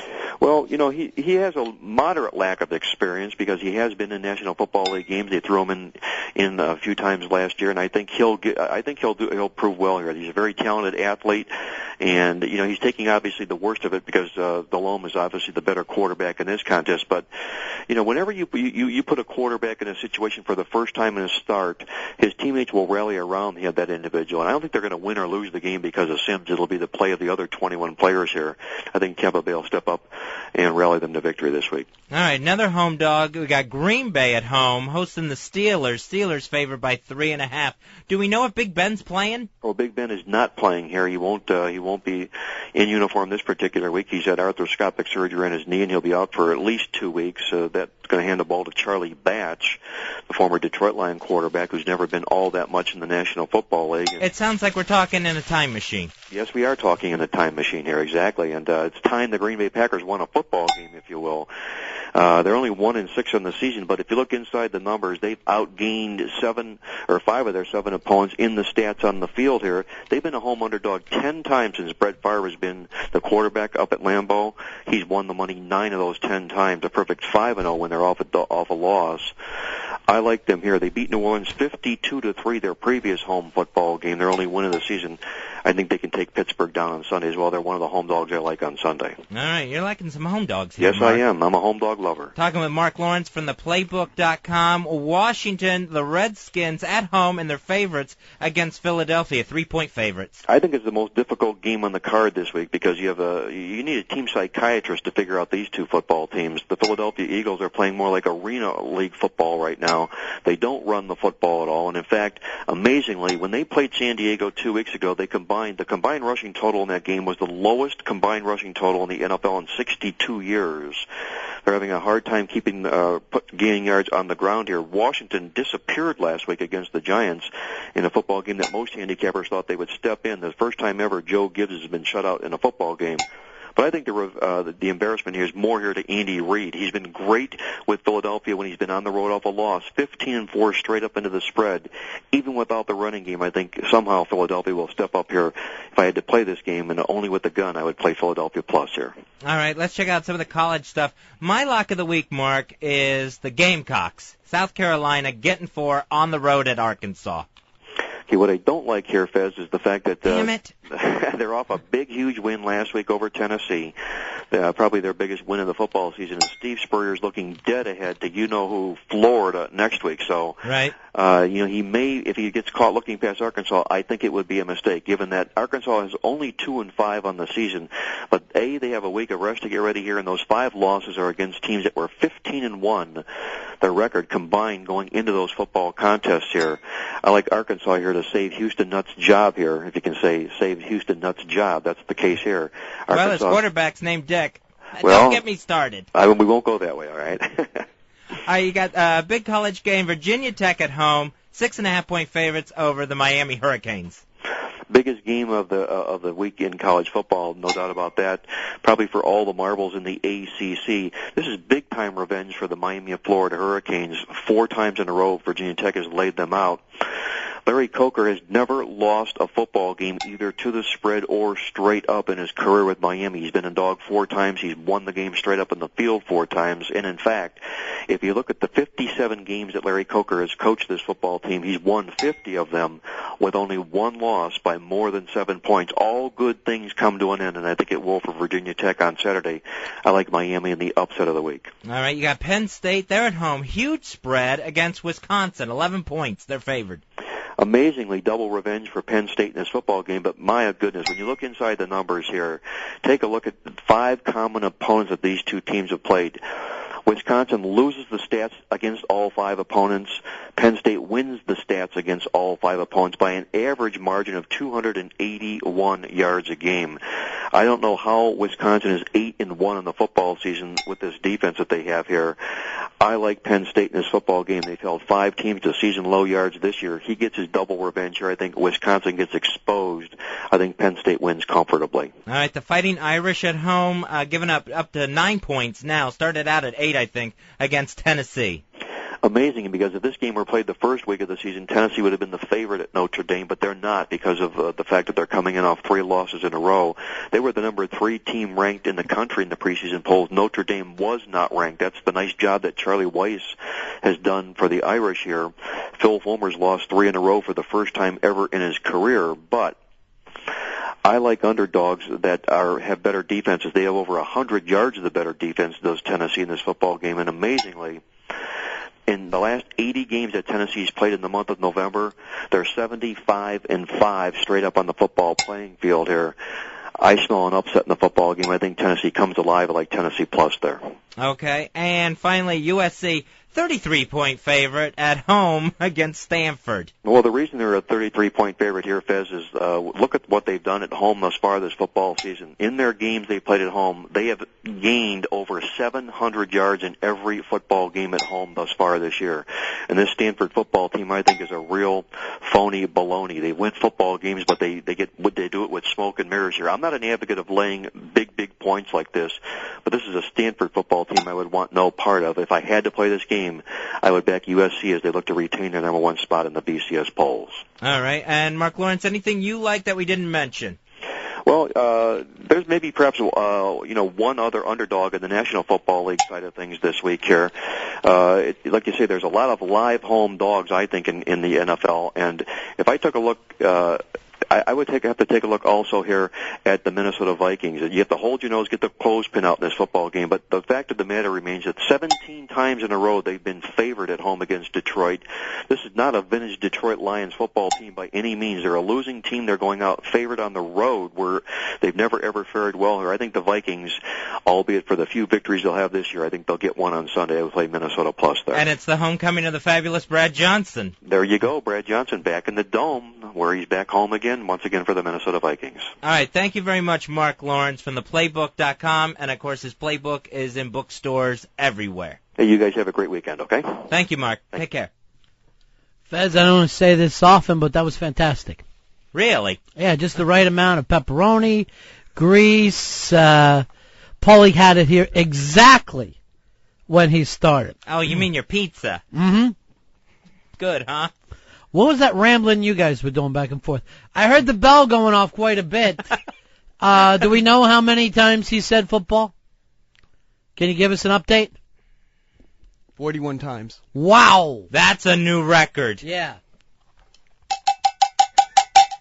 The cowbell was sounding quite a bit. I didn't think it was 41 times, but that's huge. There was one time that he did like a triple football combo that I almost kind of missed it, and then like he says such asinine things that I listened to that and I was like I almost missed. I'm like retarded, like I can't listen. I want to start and put a whistle on Home Dog, and then we'll just pick out a different thing, and it'll sound like a fucking band in here. He's got so many verbal crutches. It's great. We keep adding pieces to it. Bang, bang. Like a triangle. It becomes a one-man band. Hey, Jeff, you're on Ron and Fez on the football contest. Hey, Mike, you're on Ron and Fez. Hey, what's going on, boys? Yeah. Hey, I got a question for Fez. Yeah, buddy. Cincinnati and Baltimore. You gotta go Cincy, huh, Fez? You gotta like Cincy. It's they're 3-point favorites. I know it's at Baltimore, but they're already talking about Brian Billick getting fired. So what about the over-under at 36? I would stick with that. I would go under. There you go. Yeah. If you stick with the over-under, you haven't made a bet yet. Stick with the under. I would definitely take the over-under at 36. That would be good. Yeah. John, you're on Ron and Fez. How you doing, buddy? Hey, buddy. How you doing? Good. Hey, you guys are cracking me up with that shit, man, with the bell. Yeah. I almost wrecked my truck. Hey, Fez, what do you think about Texas A&M, Texas Tech? The line is 17. Is that what the line is now? I had it at 16. I like A&M on the road. What? They scored 70 on them last year. Yeah, I still like A&M. Tech put up 70. Man, I like what Fez said. I still like them anyway. I still like them anyway, and, I saw a... Good argument. I've seen what Texas Tech has done. Sometimes it's huge, sometimes it's awful. They blow. That's my argument. They blow. Bobby's sitting in with us, the intern. Bobby, is this, since you're going to sit in a little bit today, is this one of the times you burn this into a CD? You play it in your car when you ride around? Yeah, well, only if I'm with a girl, if I'm with a girl and I'm on the radio and I'll just pop it in, or I'll make sure the replay is recorded on my Wi-Fi and put it into the car. Why don't you do this? When you know you got a date, you mention the girl's name, you tell us, I met this gorgeous girl, and you set it up that way. That's a really, really good idea. Yeah. Or I could just do it we could run promos of me saying different girls' names, so right. I could always just run, when you run that one, I just record that show and play that. We'll just do it all and just leave the girl's name out, and then you pop that in later. Yeah, that actually would be good, because you could do some editing with that. Yeah, and put it in post. I'm sure it's all like Maria and every Italian girl's name you can pop up with. You'd be surprised with me. My father kind of makes fun of me because he always says I like the Irish girls. I always bring home the blonde-haired, blue-eyed girls, and he breaks my chops because he wants me to bring home an Italian girl. Sure, he's not comfortable with you dating up. Hey, Mike, you're on Ron and Fez. Yeah, I just wanted to say I missed everything that fucking guy said because of that cowbell. I know, it's driving me crazy, too. The cowbell was just cracking me up. A couple times I had to give him the hand signal because he wasn't paying attention. I missed a couple. Yeah. Please. See you later. All right, so that's your job now, Bobby. You're hitting the cowbell. This is a way of you getting even for how many times Mark Lawrence destroyed your family. That's good. That is good. He just says such asinine things sometimes. It's just... You're talking about Fez's idol, though. You can see Fez's face. Yeah. You're number one here. But the guy did go 3-7-1 last week. 3-7-1. Oh, that's horrible. That's Paul O numbers. It's basically like having Paul O. Hey, Paulie, great job on the slice. The root beer, delicious. I don't know why Fez complains about you. You do a fantastic job for me. Did your pizza come back frothy? You know what? It tasted a little bit like he rubbed his balls on it, but other than that, the only thing there was a ball texture to it that threw me off at first. No, wait. I'm the one who says things. That big crybaby yesterday was throwing up, barfing, running down the hall sobbing. Made Earl throw up. Yeah, all after having a couple of glasses of delicious orange juice. He didn't drink more than a quart of orange juice, maybe a half gallon, for all that act that he put on himself. He's got the stomach of a baby mouse. He just couldn't handle it. Now, Fez, you said Bill dimed out Harry in an email yesterday. Yeah, I got an email from Bill, the intern, who was going over some ideas and everything. And one thing that he put in here was, I think a good idea would be if Harry's station, as he put it, his desk and his work area, was more organized. Right. He goes, it would be easier for the interns to submit work, and it wouldn't get lost in a pile of old papers. He says, I would rather hand something in and know it was reviewed without having to go look for it again, without getting it put in a submitted bin. God, it's so embarrassing. So just some advice I got for Bill the intern. Yeah. One thing that would make things run smoother on the show is if Harry wasn't such a pig. The way I get Harry's attention on his desk, I just write all my bid ideas on the back of a matchbook, and I just leave it on the desk, and he usually fumbles through those. He leaves it with Ant. Then Anthony will at least get it. Yeah, someone will see it.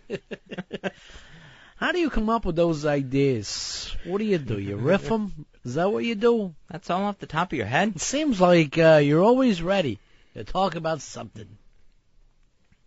Here's Sean. Sean, you're on the Ron and Fez show. How you doing, buddy? Hey, how's it going, Ron? What's up, Fez? Good, buddy. Hey, what you're going to have to do, I think, man, is go through the games after you talk to Mark Lawrence, because I got to listen to all them damn cowbells, start counting them in my head. I didn't even hear what the hell he said on the picks. What game you looking for in particular? The Panthers and the Bucks. He said take the Bucks. He felt strong about the Bucks. He just backhanded everything you had to say to him, Fez. Oh, yeah. Yeah, I mean, everything I thought. I mean, Carolina been playing really strong games. Tampa Bay falls down on the job. Right, but he says that strong defense keeps you close. It's something an emotional guy like you doesn't pay attention to. You've got to think with your head here, not that dumb heart of yours. So he liked the Bucks outright.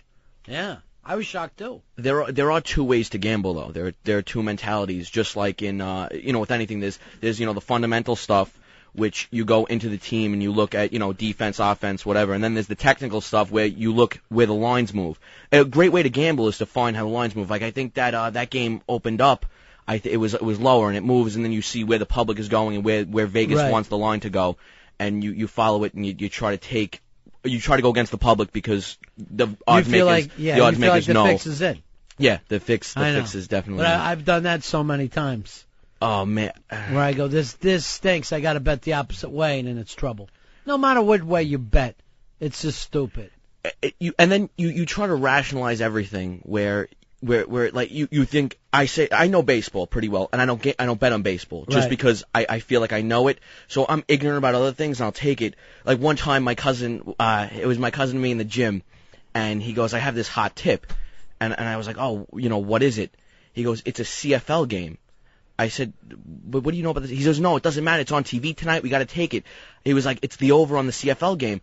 I was like, all right, yeah, I guess so. That sounds good. He's like, all the odds makers are taking. They're all taking. I was like, how much you putting on it? He goes, I don't know, $350. I'm like, all right, give me the same thing. Put $350 on. He's like, all right, good. We're watching the game, and I'm sitting down watching Canadian Football League. Right. And all of a sudden, the guy's like running. The running back's like running down the field. He just takes the ball and he kicks it. I'm like, what the fuck just happened? Phil's like, no, it's the point. Because you could just, at any time, you could, like, boot the ball, and, like, if it hits something, like, you get a fucking point. And I'm like, all right, I guess that helps for the over. He goes, well, if they're getting stopped, they'll try to do that. And then the second drive of the game, the team punts on third down. I'm like, Phil, what the fuck? Why did he punt on third down? He goes, there's only 3 downs in Canadian football. I was like, you gotta be fucking kidding me. 3 downs in Canadian. I'm betting on a game where I don't know the rules. Wow. And I'm watching it. It was just. So what happened? We lost. Yeah. Sure. That's the way everything ends. Under over was 58. It went like 46 points or something like that. Because all of a sudden, the otherwise overlooked second down became so important. Hey, Lenny, you're on Ron and Fez. Hey, since Fez likes talking about football and making bets, when's he going to honor the one he lost and get his head shaved? Yeah, that's true, Radio Shark. Click. Stop doing a fake voice. Now, I think I was on Than's team, right? Didn't I win that? Afraid you didn't, my friend. Really? Afraid you didn't. Oh. It's coming. You never know when, and you never know why. One day, you'll just look up, there'll be a tarp down. I think Paulie should take the head. Paulie should take the head shaving for you because he messed up on you. First of all, Paulie's almost bald now at 23 years old. Why bother shaving his head? Why not just take a calendar, start ripping out months and watching his hair fall out? It'd be like shaving Don Rickles' head. Would it really matter in the scheme of things? Shave his back. Hey, speaking of which, did anyone see Bruno on David Letterman last night? Bruce Willis? No. He had nothing to promote.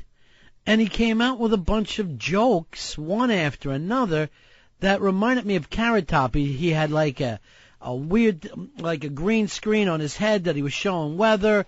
Then he had a funny Bruce iPod. And I'm like, you don't have a movie to sell. He's a big star, and just one kind of prop joke after another. He just gave one of those. He brought a bell out and was almost. And I'm just like, what the hell's going on with him? That's bizarre. Thank you, Fez. He likes wearing funny wigs now and stuff. I don't get it. He's got this thing where he wants to be like a comic. Not even a very good one.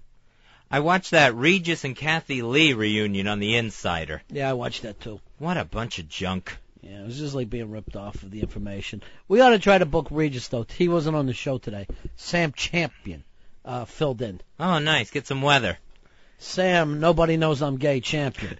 Was just stopping by. Well, allegedly. You could see them trying to replace Regis every second, and that woman's behind it. Yeah, I was always a Kelly Ripa fan, and she is pushing him out the door. I wish she could be nicer. She's got her own thing, Fuzzy. It's ambition. She doesn't see it as mean. She wants to go after the youngsters. On The Insider, they did this big thing of finally, after 5 years, Regis and Kathy Lee back together.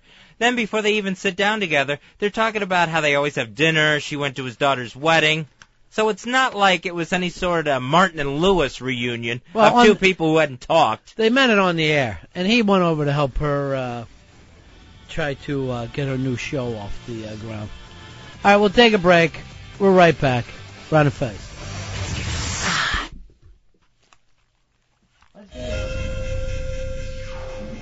Hi, we're XM satellite radio personalities Ron and Fez. And we're super excited to announce some of the great new channels coming soon to XM. XM has something for everyone. Say, Fez, are you concerned about the bird flu? Boy, am I, Ron. But how can I stay informed? With XM's Health Watch. Will that give me all the info I need on bird flu? No, it won't, Fez, but it will give you the satisfaction of hearing sick poultry put to death.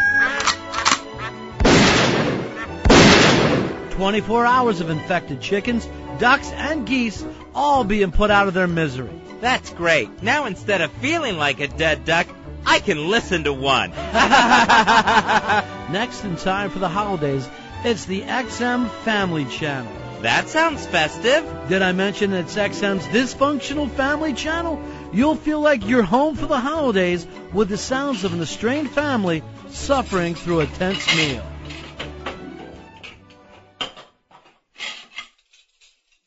Turkey's really good. Oh, yeah, it's great. Then, if you're feeling handy, check out XM's Tool. Nothing but songs about those great gadgets we can't live without. Stop. Have a time. Don't wanna be a monkey wrench. Oh, now cuts like a knife. Hey, is this a jukebox or a toolbox? Next up is XM's Anna, the channel for anorexics. It's a channel full of motivational sayings for girls who just can't be thin enough. Hey, fat stuff! I can barely see your collarbone. You want to eat or you want to be pretty? You weigh 70 pounds? You pig! Gee, I hope XM isn't spreading itself too thin. We hope you enjoyed your tour of what's coming soon to XM. And stay tuned for even more channels to be announced. And remember, at XM Satellite Radio, you can never be too specific. Ron and Fez, XM 202. How much wood can a woodchuck chuck? How much is that doggy in the window? And what's on my XM? A pretty good weekend is what's on your XM. Tomorrow at 5 p.m. in the West, 8 p.m. in the East on the 60s on 6. It's Beatles A to Z Part 23. Now, in the second to last edition of Beatles A to Z, you'll hear the most covered song in history. Plus, Motown and the Miracles really get a hold on the Beatles sound, and John Lennon does his best Wilson Pickett impression. It's 5 p.m. West, 8 p.m. East. It's tomorrow on the 60s on 6. And at 6 p.m. Pacific, 9 p.m. Eastern tomorrow night on Deep Tracks Channel 40, it's the BBC Archives concert with Supertramp. 70s supergroup Supertramp play live in a vintage set recorded at London's Hammersmith Odeon in 1975. Again at 6 p.m. West, 9 p.m. East tomorrow on Deep Tracks Channel 40. And Sunday at 5 p.m. Pacific, 8 p.m. Eastern on the 90s on 9 and Mix, it's the complete Dave Matthews Band Part 2 called Dave and Friends. Now, Dave Matthews has been known to work with many other artists as well as his own solo album. Now, Part 2 of 4 focuses on the front man, and you'll find out if Dave has any intentions to leave music behind for the coveted Academy Award. Sunday, 5 p.m. Pacific, 8 p.m. Eastern on Mix and the 90s on 9. This is Radio to the Power of X, a small sample of what you'll hear on XM. High Voltage is an XL channel which may include explicit language. Channel blocking is available by contacting XM Listener Care at 1-800-XM-RADIO. Ron and Fez. You're listening to Ron and Fez on XM 202. Well, it's about time. NHL game play-by-play on XM. The NHL is back and in full effect. The puck has dropped and XM Satellite Radio has comprehensive coverage of NHL games. Throughout the season, you'll be able to catch over 1,000 NHL games, from the fast-paced regular season action all the way through the hard-fought drama of the Stanley Cup playoffs. It's the NHL on XM. XM Satellite Radio NHL game play-by-play can be found on channels 204 through 209. That's channels 204 through 209. Check out the NHL action as you will be able to hear your favorite teams play night in and night out, until finally one team will hoist Lord Stanley's Cup. It's the National Hockey League on XM Satellite Radio. From Tampa Bay, Florida to Vancouver, British Columbia, NHL game play-by-play right here on XM Satellite Radio. The NHL on XM, channels 204 through 209. This is apparently a very simple crime to commit. All one has to do is buy a couple of multiple Metro cards, stand at the turnstile.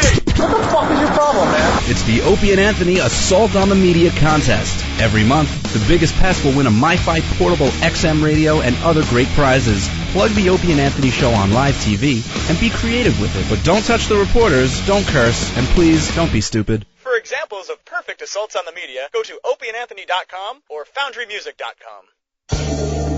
Artist Confidential. XM premieres Artist Confidential with Herbie Hancock this Monday. If you make a mistake, play it twice. That works. Usually the second time you play it, it actually fits wherever the chord is by then, Herbie Hancock on Artist Confidential this Monday at 6 p.m. Eastern on XM Live, Real Jazz, Watercolors, and Beyond Jazz. Artist Confidential. Revolutionary, exclusive music programming from XM.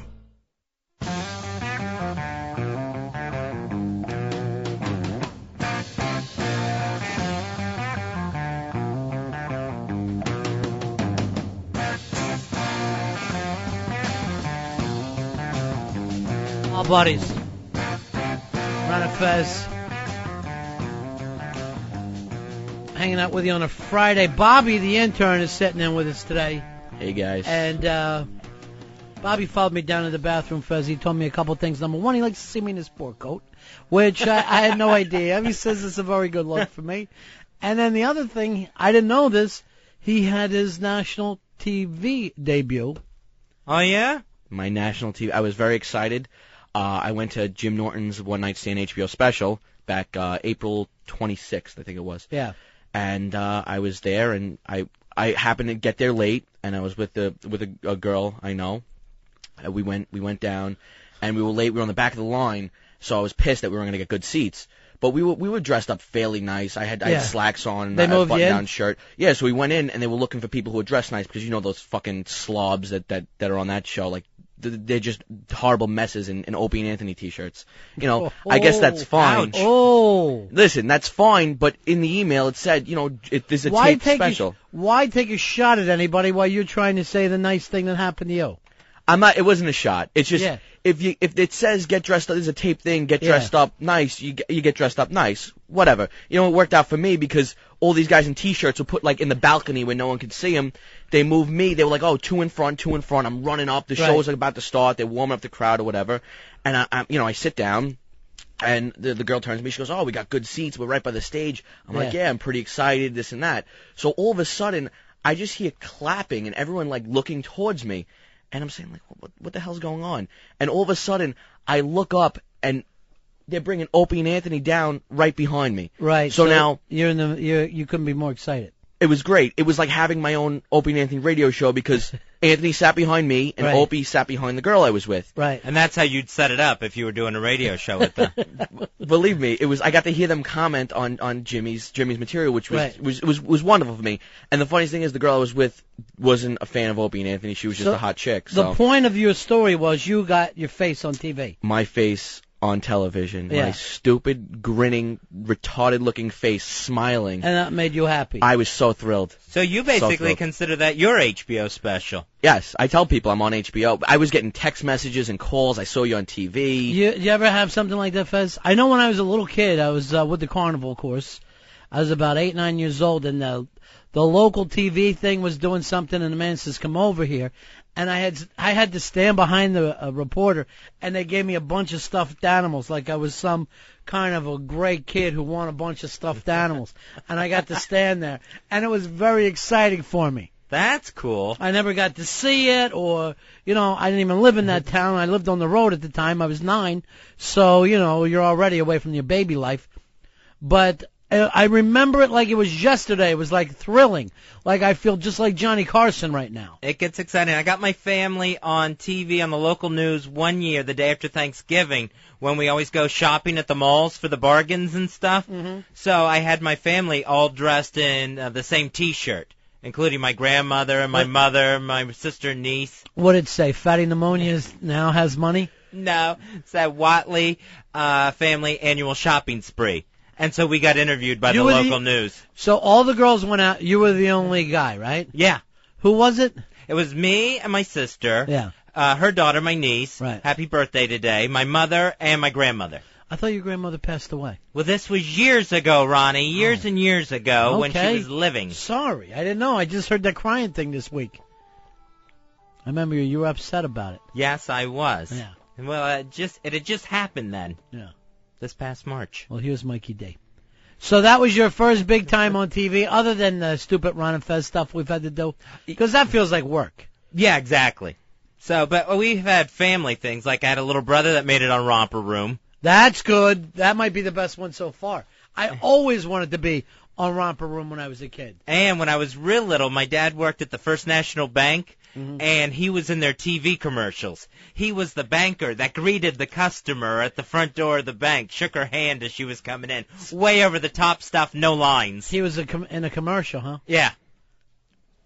One time I was in a commercial, it was a local commercial carrying carpet for a friend's carpet store, and we all went by to do something for him, while they shot it, and he yelled at me for wearing a button-down shirt. I go, I ain't going to be on TV and one of your stupid fucking Carpet Unlimited shirts. I'm wearing this nice disco shirt I picked out for myself. 866-RON-0-FEZ, 866-RON-0-FEZ. Out of all of us, Bobby's the only one who got the national TV. Yeah. thing. Although he didn't play a part, he was just sitting there in the front row. Smiling. Earl, you look like you want to be part of this. Have you ever been on TV? Yes. What for what? Let me guess.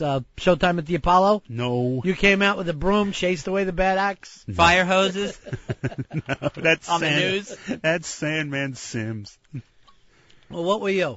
My brother and I went to a Met game, and they were doing we want to ask some of the fans who the Mets should go after, those types of deals. Oh yeah, I always wanted to do something like that. The man on the street. Yeah, you were a man on the street. I was like 12 at the time. Yeah. And I think I just said the Mets should go after Steve Garvey or something. I don't even remember. And I was also Steve Garvey. Yeah, he was a free agent at the time. I was going to say, who wouldn't have wanted Steve Garvey on your team? It's not exactly pulling something out of your ass. And I was on MTV's Remote Control. Oh, yes, you were a contestant. Yes, I lost by 5 points. I'm still angry because that damn buzzer didn't work during the speed round. You know what? I don't know whether you know this or not, but our friend Mikey Boy also was on that show. That was the coolest show. Yeah. By the way, we're getting together with all those folks in a couple of weeks. Yeah, it's going to be Wednesday the 16th at Red Rocks. That's on 10th Avenue and 17th Street, hanging out with the RonFez.net gang. And, Earl, should I even say this? We all may have shirts? Because I heard a rumor we might have shirts for it. They should be in either later today or on Monday. All right, so let's put a bunch away for RonFez.net. Here's something that I saw, though, seeing if people wanted to do this. They're all fighting over where it's at and what night it's on and all, so God, let's hope that they all pull through with it. Oh, yeah. Let's just go ahead and say Wednesday the 16th. But I would like to point out to the folks at RonFez.net, now you see what me and Fezzy go through when we try to plan something. No one's ever happy with you. Here's Justin. Justin, you're on the Ron and Fez show. You ever been on TV? Hey, Justin. Hey. Yeah. How's it going? Yeah, I was at a Bob Dole rally when he was running for president. One of the most exciting points of my life, and I saw the local news cameras ahead of me, and I'm thinking, I was about 10 at the time, I was thinking, I'm going to say if I was 18, I would vote for you. Mm-hmm. But then the camera gets right in my face, and the only thing I could think to do was just stare at it with my mouth open. Like an idiot? Like an idiot, like a total idiot. Of course. Oh, man, that sucks. That wasn't the one where he fell off the stage. You should have had a little pen in your hand and acted like I like him so much I'm carrying a pen. Well, what ended up happening was when he went through the crowd afterwards, I shook his good hand. Nice. Smart. I shook his good hand while I sat next to a trash can. It was a great day aside from the you choked. Yeah, the thing is, you already talked past the punchline. Here's Charles. Charles, you ever been on TV? How you doing, buddy? Hey, how are you? Hey, man. Hey, when I was a kid, I was a lifeguard in Japan, and they went and hired a bunch of us American kids to be on a commercial, and it was a bubblegum commercial in Japan. And we had to be, you had to blow a big old huge bubble as big as your head in order to, that was the interview for the commercial. Could you pull it off? Oh, hell yeah. But anyway, we were dressed up as the Sharks and the Jets. It was West Side Story. Smart, yeah. And selling super #1 fun gum bubbles. Well, we dressed up as Japs and pulled our hair back straight, and we went back up into Tokyo about 3 or 4 days later, and I tell you, all the Japanese were dressed just like we had been coming through the station the week before. All right, that's not a bad one. So he started a craze in Tokyo, Fez. Started a Japanese fad. Way to go. Hey, Bruce, you're on Ron and Fez. How you doing, buddy? Hey, well, about 9 years ago, it was my girlfriend at the time, but we haven't seen each other for 3 or 4 months. I was living in Texas, and all of a sudden I get a phone call on my answer machine from the Ricky Lake Show. Wanted to me to come do a show with them. They said a long-lost love wanted to be reunited. Wow. I couldn't figure out who it was. So they flew me up to New York and everything. And you had no idea who was behind it? Nah, well, you know, I had 3 or 4 different girls that, you know. I understand. You're a stud.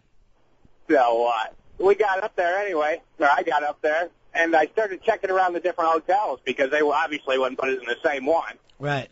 And I managed to find her. We ended up shacking up the night before the Ricky Lake Show and made it look like that we never knew it when we did the show. It was a total surprise. It would have been better for you to say, no, last night I banged her after you people flew me up here.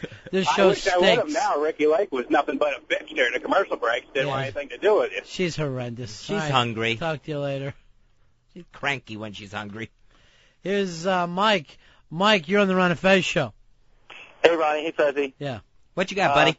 I did 10 episodes of a children's television show when I was about 7 years old on PBS. What show? Zoom? Hodgepodge Lodge. That kind of sounds familiar. Although when I heard PBS show Zoom, I almost fainted. I thought I was talking to one of the Zoom kids. I would have been so excited I wouldn't be able to breathe. No, I was a little measly Hodgepodge Lodge kid. It was a nature show. It was about this old woman that lived in a shack in the woods, and kids would come by to visit, and she'd teach them about nature. Yeah, that sounds great. Do you ever watch Zoom, Fez? Yeah, I would watch some Zoom. We're gonna zoom. Remember what if you want to send something to it? Oh, the zip code. Boston 02134. Send it to Zoom. Very good. I sent shit there. I got nothing. I said I just sent him one note. Said I love to bang the little girl in the tight shorts. And I sent this like 6 weeks ago, so I still haven't heard back from him. Really pissing me off. You probably won't. I forgot about this. I get a call on my BlackBerry, Fez. Yeah? Mysteriously last night. It's crazy, Jen. And I'm like, how the hell does she have this number? I forgot I called her from here one day. So like I don't even want to say the word. She holds on to the number. Yeah. Waiting for a time to call me back. Don't you hate technology? I do. It's really wrong. She's talking a mile a minute. I can't even understand her. Now, this is like during Survivor. I get this call. And I'm like, calm down. What's wrong? What's wrong? She's screaming, I'm going to do it. It's all happening. Do you think it's going to win? She got a call back for the kitchen show, Hell's Kitchen, with Gordon Ramsay. Really? So I'm like, you're kidding me. And she goes, the lady called her. They want her to fly her. They don't know whether they're going to fly her to L.A. or bring her up to New York. One or the other. And she said to them, I told them that my dream is to get a hot dog cart and take it to every major league ballpark until I save enough money to buy my own restaurant. And she said, the woman said to her, would you be willing to say that on TV? Because it's the stupidest fucking dream anyone could have. They already have hot dogs at every ballpark. I want to push a granny hot dog cart, thinking that's the ticket to fame and fortune. Here's let me go to Blake first. Blake, you're on Ron and Fez. How are you, buddy? Hey, Blake, what do you got? Hey, we got busted back when I was about 16, me and some kids from from a small Texas town for busting windows. And it was the week right before Thanksgiving, and they caught us. And they already booked us and everything. And I guess they had already run the promo for the local Crime Stoppers, and it was running after the news on Thanksgiving Day when all of us were sitting down with our family. Oh, wow. And, of course, we got to relive that moment after we had already been chewed out, grounded, and fined and everything else. See your stupid ass on TV. This won't go away. Oh yeah. And they portrayed it as like white trash people with jumping out of a truck with pitchforks and shit thrown, and it was a bunch of 16-year-old kids. I'm sure you were, though. Here's Mike. Mike, you're on Ron and Fez. Mike, how are you, buddy? Good, you? Yeah, well, I'm great. What can I do for you? Yeah, I was at the Salt Lake City in '96 for the NCAA basketball tournament, and Kentucky was playing the Montana Grizzlies. So me and my friend, I don't know, we were about 13, 14 at the time, snuck down in the Kentucky section, and we're sitting among the Wildcat boats, and people next to us said, there's going to be some people coming, you might get kicked out. So, that's all right. So about 10 minutes later, down walks Ashley Judd. And that's right. She goes to all their games. Yeah. How was she looking? Oh, unbelievable. Had that little white Kentucky shirt on she usually wears. And they came down. They said, the two people that were with us that couldn't make it, so you guys are more than welcome to stay. So we sat with Ashley Judd, Patino's wife, and I called home and had my parents record it. So every time they showed Ashley Judd, they were me and my dipshit friend next to her. Nice move. All right, Master Poe wants to add something to this, Fez. Master Poe has been on television. So not only does he run security here for 202, he's a television star as well. Here he is. How are you, Master Poe? I had no idea. MasterPoeIsBack.com. Yeah, MasterPoeIsBack.com. The school opens up. He'll teach your children how to fight to the death. Theirs or someone else's, it doesn't matter at all. Master Poe, what show were you on? How are you guys? Good. I was on CNBC and News 6. CNBC, I was training or teaching people that were impaired. I had taught a blind woman how to defend herself if someone comes from behind. Right. Or if someone grabs her wrist. And first thing she should do is kick out the lights. She kicks out the lights, Fezzy, and then it's an even terrain. Oh, I see. Good Yeah, good thinking. Or what happens with a blind person, they can't see obviously, so they have to rely on their senses, their sense of touch. Right. And I was able to teach her how to take someone down if someone grabbed her wrist, and I showed her how to climb the body, climb the arm, and reach the throat and reach the eyes. It was pretty effective. And just start swinging the cane. So I just want to point out to some of you guys, when you go out to rape blind women, be careful. They may have had training. That's what is it, Master Poe? That's not the moral of the story? Not every blind woman is a victim. Right. That's right. Try to train me to fight off rape victims, because it seems like so many women are getting training that I need some counter training to hold them down. Yeah, what would happen if, let's say, a blind woman grabbed Ronnie's wrist and tried to take him down? What should he do to counter? Protect my jewels? A blind woman. Well, she won't. If Ronnie was, let's just say, hypothetically trying to rape her or steal a handbag or something. Hypothetically. Yes. Let's say in a vacuum. In a perfect world, in a vacuum. You guys couldn't breathe. All you have to do is step. Really? All you have to do is step back. She can't see you. Yeah, but then I can't rape her. The thing about rape is you've got to get close. Sometimes with me, closer than others. You're going to have to get in close. That's what I'm teaching the kids. If you kids want to learn how to rape, you cannot be afraid of physical confrontation. Rapeisback.com. Yeah. What I like to do is get one leg up on the bedboard and have the leverage. Leverage, kids. So this is what you're teaching people now. Well, that's one of the programs that I had taught a while back. And is it difficult to rape retarded girls? Because if it's not hard to talk them into it. Well, that's something that but if they decide they don't want it, Master Poe, wow, are you in for a fight? Yes, retarded or the arm and leg strength alone. Mentally impaired individuals, they are very strong. It's a fine retarded. They're very extremely strong. They have no idea what kind of strength they have. Yeah, I wouldn't call them waterheads. What if you were to do this? You would take retarded kids, and we train them into a clone army. Ooh. Where we say they're clones, but they're not. Well, they're not going to look alike. Right. Well, they do. They look exactly alike. Mentally the same. That's why you got to be careful if you're raping a retarded girl. You just carry a pinwheel, and then you distract them, and then you could come up behind. That's a good point. Thank you, Bobby. Something colorful to distract them. Well, it's interesting stuff. What else were you on TV for? And I taught a group of people in college how to defend themselves. Retarded people? No, they were...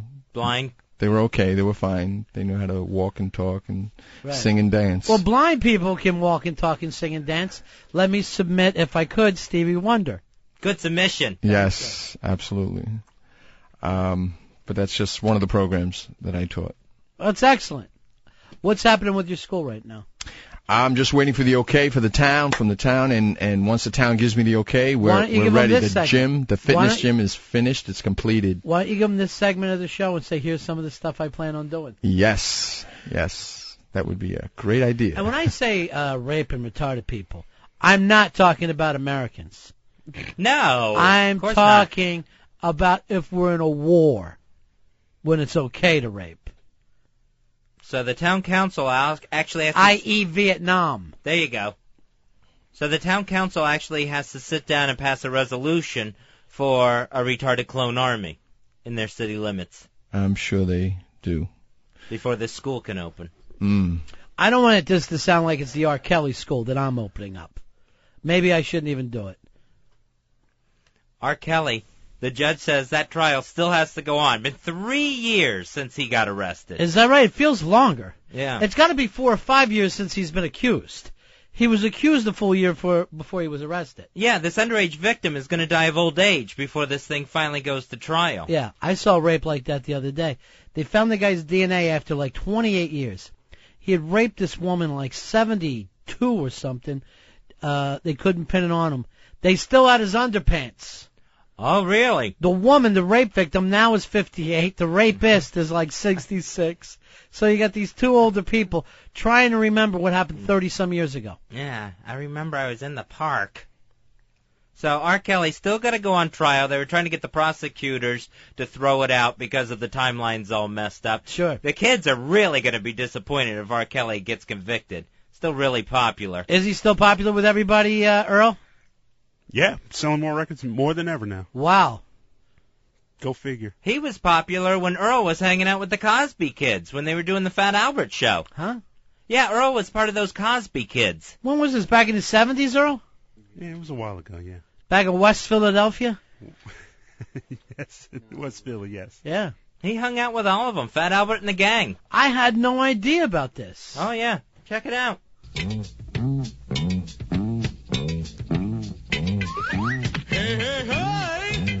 It's Fat Albert, and I'm gonna sing a song for you. And Bill's gonna show you a thing or two. You'll have some fun now with me and all the gang, learning from each other while we do our thing.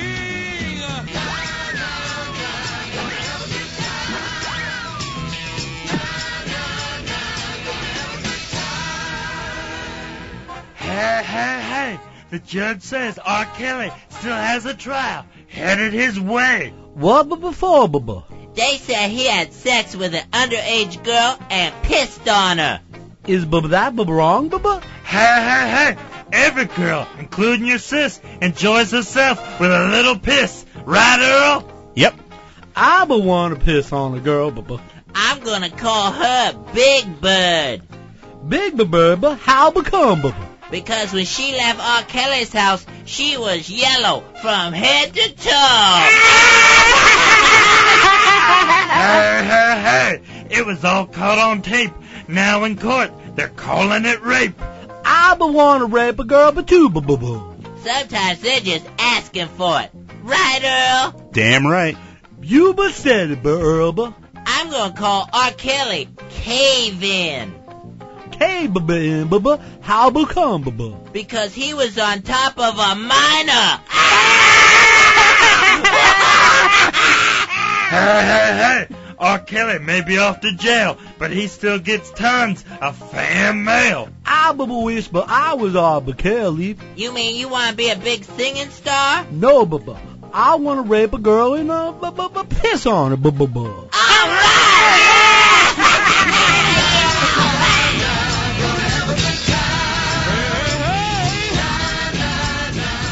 This is Bill Cosby coming at you with music and fun. And if you're not careful, you may learn something before it's done.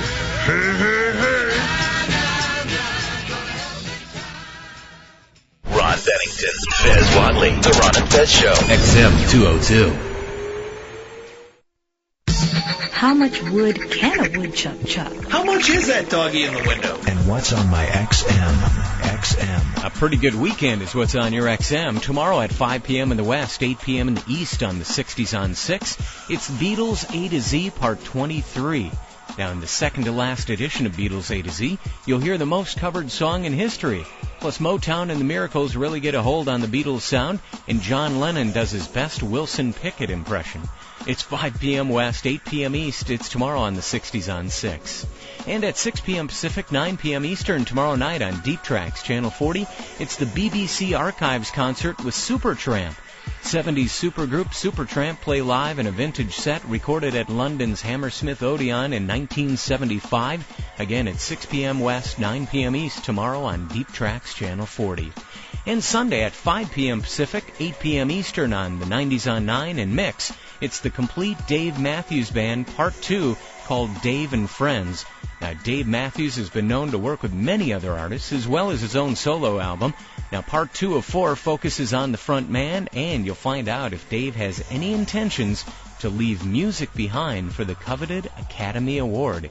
Sunday, 5 p.m. Pacific, 8 p.m. Eastern on Mix and the 90s on 9. This is Radio to the Power of X, a small sample of what you'll hear on XM. High voltage is an XL channel which may include explicit language. Channel blocking is available by contacting XM Listener Care at 1-800-XM-RADIO. Ron and Fez.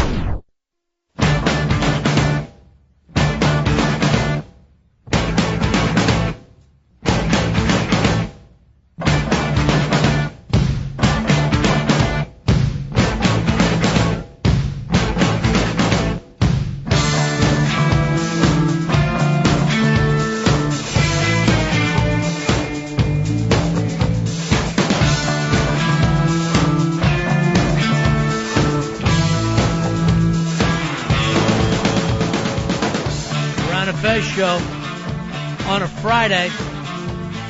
Hey, we're going to do a party in a couple weeks, just hanging out with some of our buddies from ronfez.net. If you want to check out what's going on with the show, you can always go to ronfez.net. That party's going to be on the 16th of November. That's a Wednesday night, hanging out at Red Rocks, 10th Avenue and 17th Street. Also, always a listening thread that goes on during the show at talkradiofans.com, talkradiofans.com. And you can email us at ronandfez@aol.com. Yeah. TiVo alert, this Sunday, West Wing is doing that live gimmick, live TV show. You know what's really weird? I know it's a gimmick, and I'm probably going to watch it, because the only time I've ever watched the ER is when they did the live one. Right, so that's this Sunday, where it's a live presidential debate between Jimmy Smits and Alan Alda.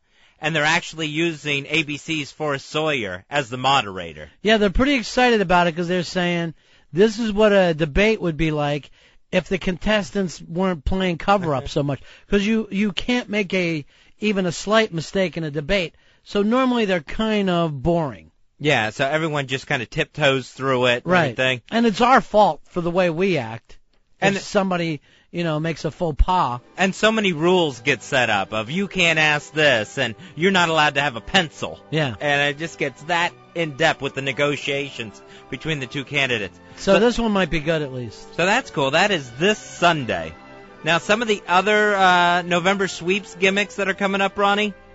Let's see here. On that 70s show. Well, here's what the big November sweeps for me is The Simpsons will start. That is their way of saying we're trying to get more viewers. We'll actually run some shows. Treehouse of Horror is this Sunday. All right, what else is there? On that 70s show on Fox, this is the one where Ashton Kutcher comes back and brings Bruce Willis with him. You don't want to know a weird thing? I've never seen that 70s show. I think I used to watch it when it first came on. It's been on like 7 years or something ridiculous. That's amazing. Yeah. That it's been on that long. So it's two of Demi Moore's husbands that are going to be on that 70s show. The name of this episode is Smell My Finger, and I don't know whether it's going to be good, but I think it could be. ER, they're doing a special guest for a sweeps episode. They bring in John Stamos. That should work. That's going to get people. He arrives in the ER. Yeah. I saw that getting plugged during The Apprentice last night. On Joey, Ellen DeGeneres is the November sweeps guest star. Joey will actually go on the Ellen DeGeneres show to promote whatever fictional thing he's doing. The Biggest Loser, they're going to have their champion crowned. Other thing that's going on. Never saw Biggest Loser. It's awful. Yeah. It's just sucks to watch that show. It's just really, really bad. 2.5 Men. Charlie Sheen will be visited by his real-life dad, Martin Sheen, on 2.5 Men. As a ghost? No, I don't even know if he plays his dad, but I know he does make an appearance on 2.5 Men. Hi, I'm Martin Sheen, your dad. You know what you should say to Charlie Sheen in that? I don't judge a man by the size of his wallet! And scene. That was from a little film I like to call Wall Street. Wall Street.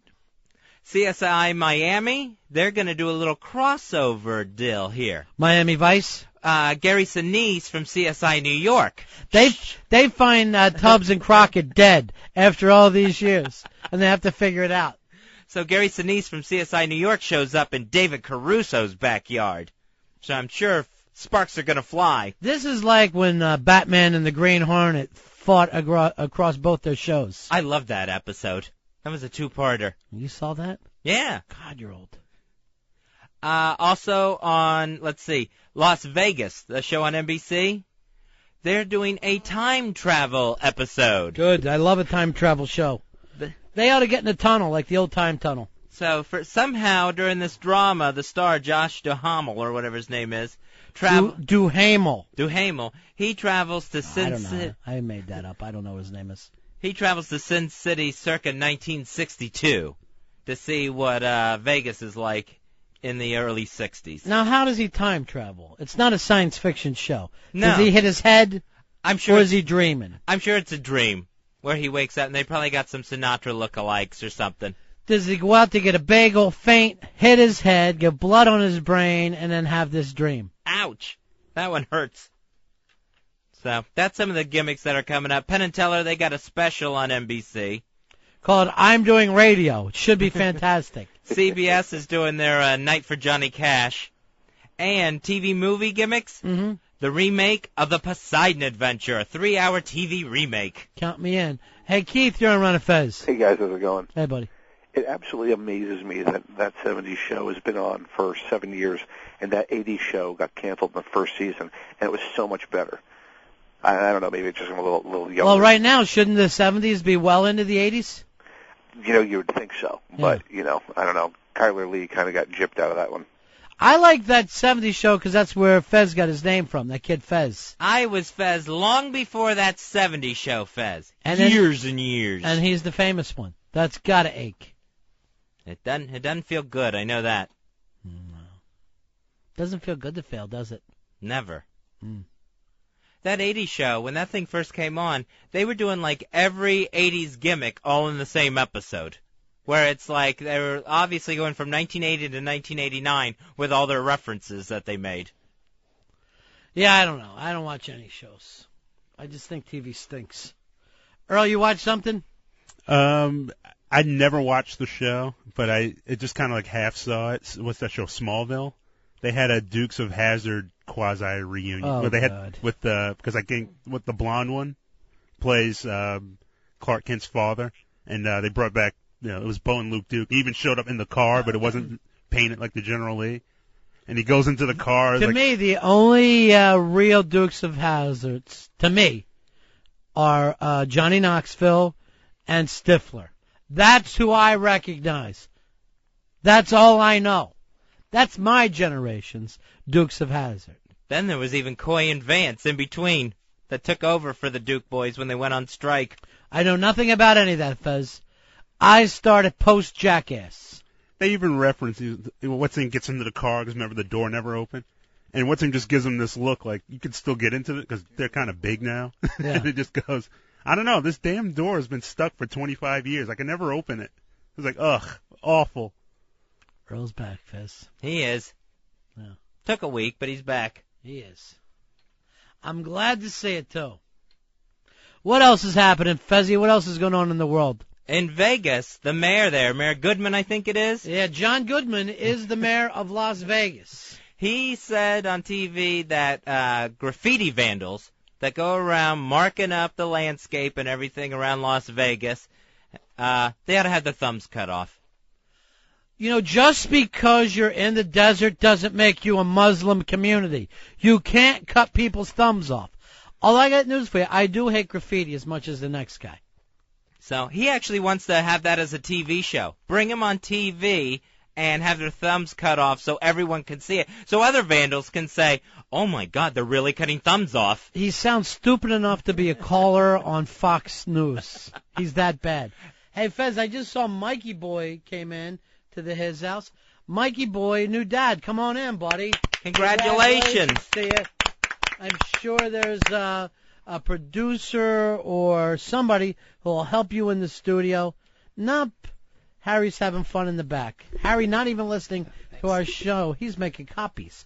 How you doing, Mikey Boy? Pretty Congratulations. good. Thank you. How's the baby? She's doing good. She's been home for a couple of days now. And is it weird for you having a little tiny baby in the house? It's been a couple of years, right? Yeah. It's not a lot of sleeping and yeah. And it's a baby's not that comfortable for a man to be with until about 6 months, where you know you can drop the baby and there won't be a problem. Yeah, it's real delicate right now. Yeah, right now you're just really constantly making sure no neck gets broken, no soft spot gets a thumb in it.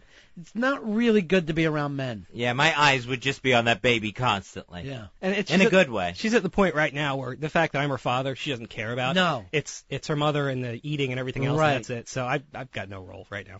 And you know what? The interesting thing, there is no role for a father anywhere in life other than bailing a kid out of jail. The first time they need you is when they need to be bailed out of jail. Other than that, I couldn't have picked my own dad out of a lineup. Occasionally he would come home, he would yell, and we would worry, is this the divorce? And that would be it. It would not be that big a deal. Forgot money, of course. Yeah, money, but in my house it kind of would, it was like the Jetsons, where my mom would get paid first, and then you hope for a trickle-down. It was trickle-down economics in the Bennington home. So, it's not like we ever went up to him face-to-face asking for money. No, the worst part was always you ask your mother for money, and she was like, "Why don't you ask your father?" And you just dreaded it because we always get the third degree. It was like, "What? Like, you have any money? What for?" It's like everything. Something you won't like. Yeah, and Yeah, there was never any answer that was going to fix that question. What do you want the money for? My education. That's all he's looking to hear. There's a girl at school that needs shoes. Now, I was bringing this up to Fezzy earlier. I know we were going to get together and do another party down in Lower Manhattan. At Red Rocks. Fez, would you let me finish? At Red Rocks. And the thing is, then I noticed that people are bitching about it. That's what I saw, yeah. See how Fez and I go through this all the time. Now you guys know. Yeah. Nothing is worse than the listeners. It's true. They just act like whatever idea you... Earl, you're clapping? Whatever idea you have is wrong. Now you guys know running it yourself. Yeah. Well, I was one of those people complaining, too. I kind of want it a little closer to the Upper East Side. I know. That'd be great for me. That's what we talked about last time. But Just John seems like he's tied in with this one bar. I don't know whether he's getting a kickback or what the deal is. But Earl's going to bring some Ron and Fez shirts for everybody this time. Oh, cool. Free shirts. And what else, sir? I want you to surprise everybody with something. To the bar of our choice. Yeah. We'll bring. Well, I had a nice time at that bar. I thought it was a fun bar. Hot chicks and, they're whipping guys with belts and all kinds of stuff was going on. Really not a bad 70s hack jukebox. I mean, you're hearing Foreigner. What more do you want in a bar? Heard some David Lee Roth. Yeah, sure. Winger? You had Winger, you had Diamond Dave. I had a little Fog Hat. Slow Ride. That got everybody up and dancing. Bachman Turner Overdrive? A little Canadian rock. So it's not a bad situation. But, yeah, I mean, one of the things that came up, there are 1 million bars in this town. Why the same bar over and over and over? One, so people can find it. Yeah, so that's in Chelsea at 10th Avenue and 17th Street. Ken from Portland's coming into town. We should all hang with him one night. Oh, too. yeah. He's a great guy. Are you going to hang with him when he comes in? He hasn't asked me to, but I'd love to. I hung out with him last time he came to town. Oh, did you? Yeah, got some lunch. It's great. Did he pay? Because he's acting like he's taking me and Fez out to dinner, but now I'm wondering if it's a Dutch treat thing. It's got me nervous. Ooh, we split. Awkward. See, I don't go for that. We split, but he didn't have enough cash, so You are kidding me. You know what? Forget it. I am not going to be thrown into a situation where it's pay or we're all arrested. As I'm finishing my second dessert, he's going to be tapping his pockets.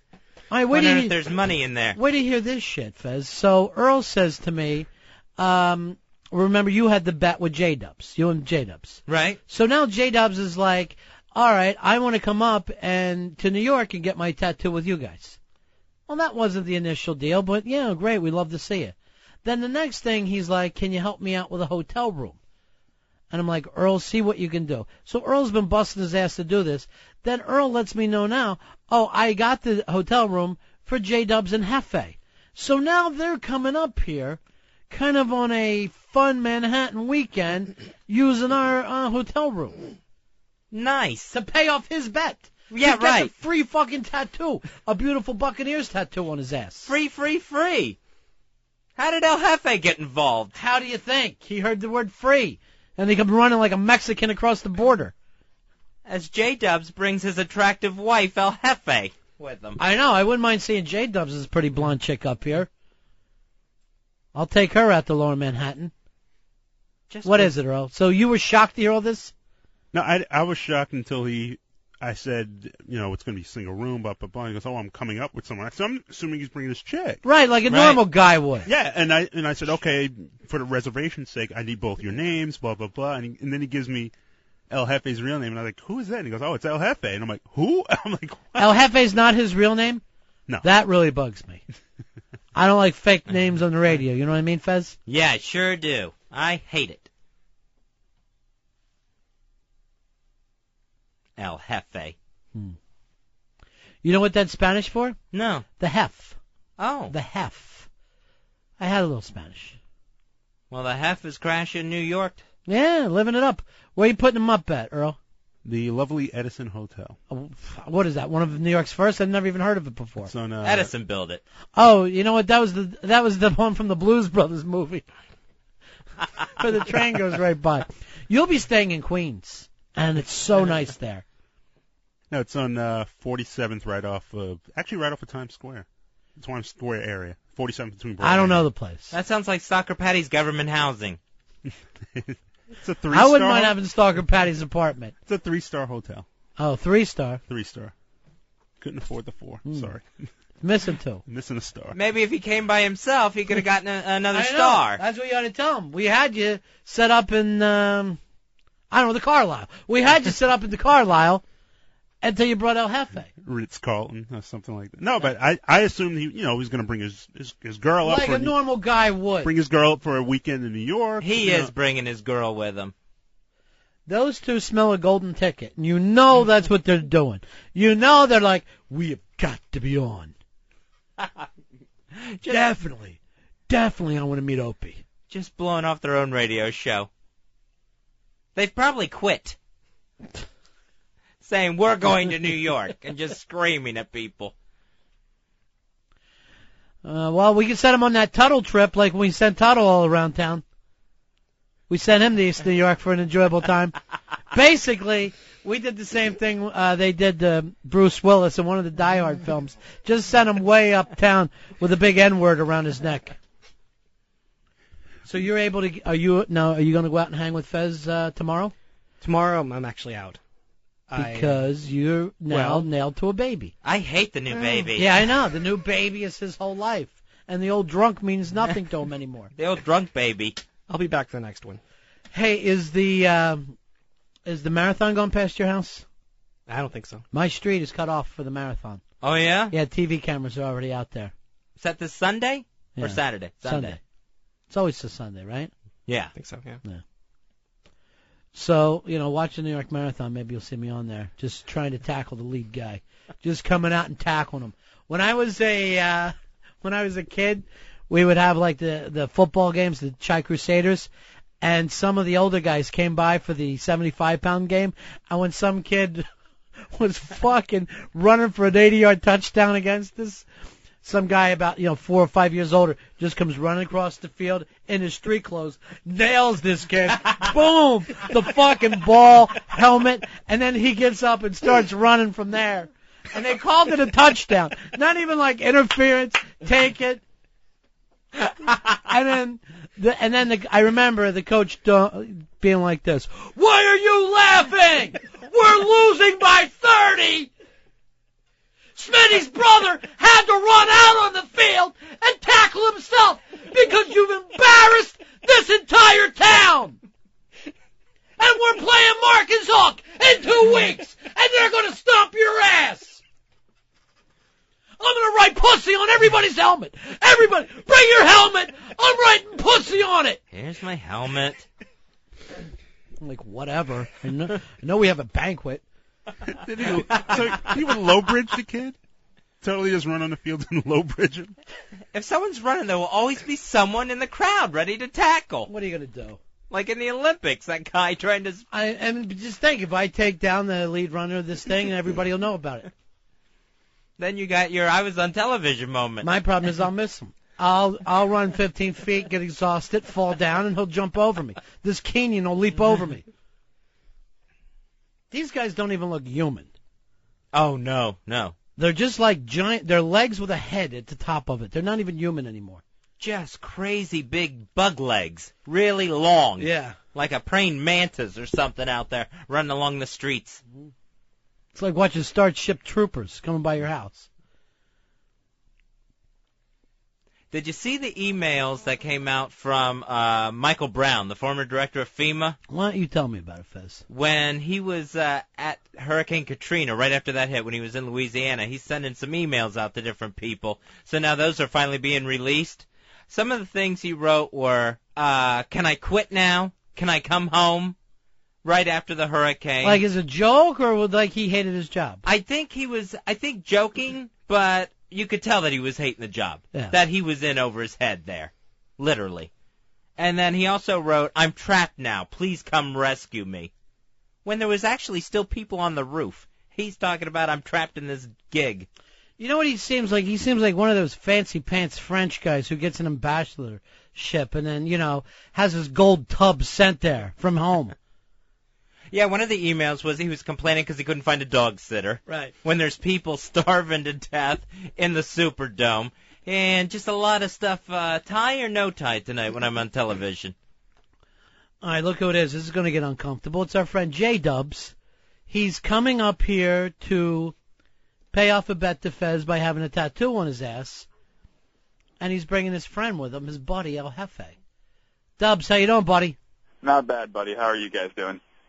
So we just heard this story today. Yeah. That you're bringing a male companion. Well, the thing is, he was nagging me on and on about, I gotta come, I gotta hang out with you guys, I gotta go. And I made a deal with him. If he paid for both plane tickets, he could come. Are you kidding me? No. So he you're getting a plane ticket from him. Yes. But see, here's the deal. XM, you know how they feel about you. They're not crazy about Jefe. I know. I'm figuring kind of using him as, hey, I'm really great, and to prove it, look at me next to him. Right. And that's how I'm going to play the angle. See, they had their own, they're thinking Charlie Logan and J-Dubs, and just running you guys straight into the metal channels. I'm not above that by any means. You can squiz me up. You can put me anywhere you want. Beauty. So you're coming back to New York. Yes. What is the dates on this? The dates are I'm flying in on the 12th and leaving the morning of the 15th. Wow, So Saturday till Tuesday. Boy, this is a nice long tattoo for you. Yeah. How long does it take to get a tattoo on your ass? How many Well, days? Well, I was going to leave the 14th, but then when I figured I'm going to have to sit on my ass for 2 hours on a plane, I should have like one night to kind of air it out and maybe get a scab over it. Air the ass. Air the ass out a little bit. How's everything for you guys in Florida? Everything's going great out here. Actually, I sent you some pictures. I think Florida's getting to me because I have a nice mullet now. Oh, do you really? Yeah, I'm flopping the mullet proud. I'll tell you, it never goes out of style. No, it really Not out doesn't. here. Not in Florida. That's a definite. And that's why Molly Hatchet can still sell out 20,000-seat places in Florida. How you getting along with the Monsters? The Monsters are great. You being respectful? Very respectful. They actually had us broadcast live at their biggest event, Miss Monster. Nice. And they've been treating us with nothing but pleasantries. Yeah, they're really good perfect. guys. Yeah, they're really nice.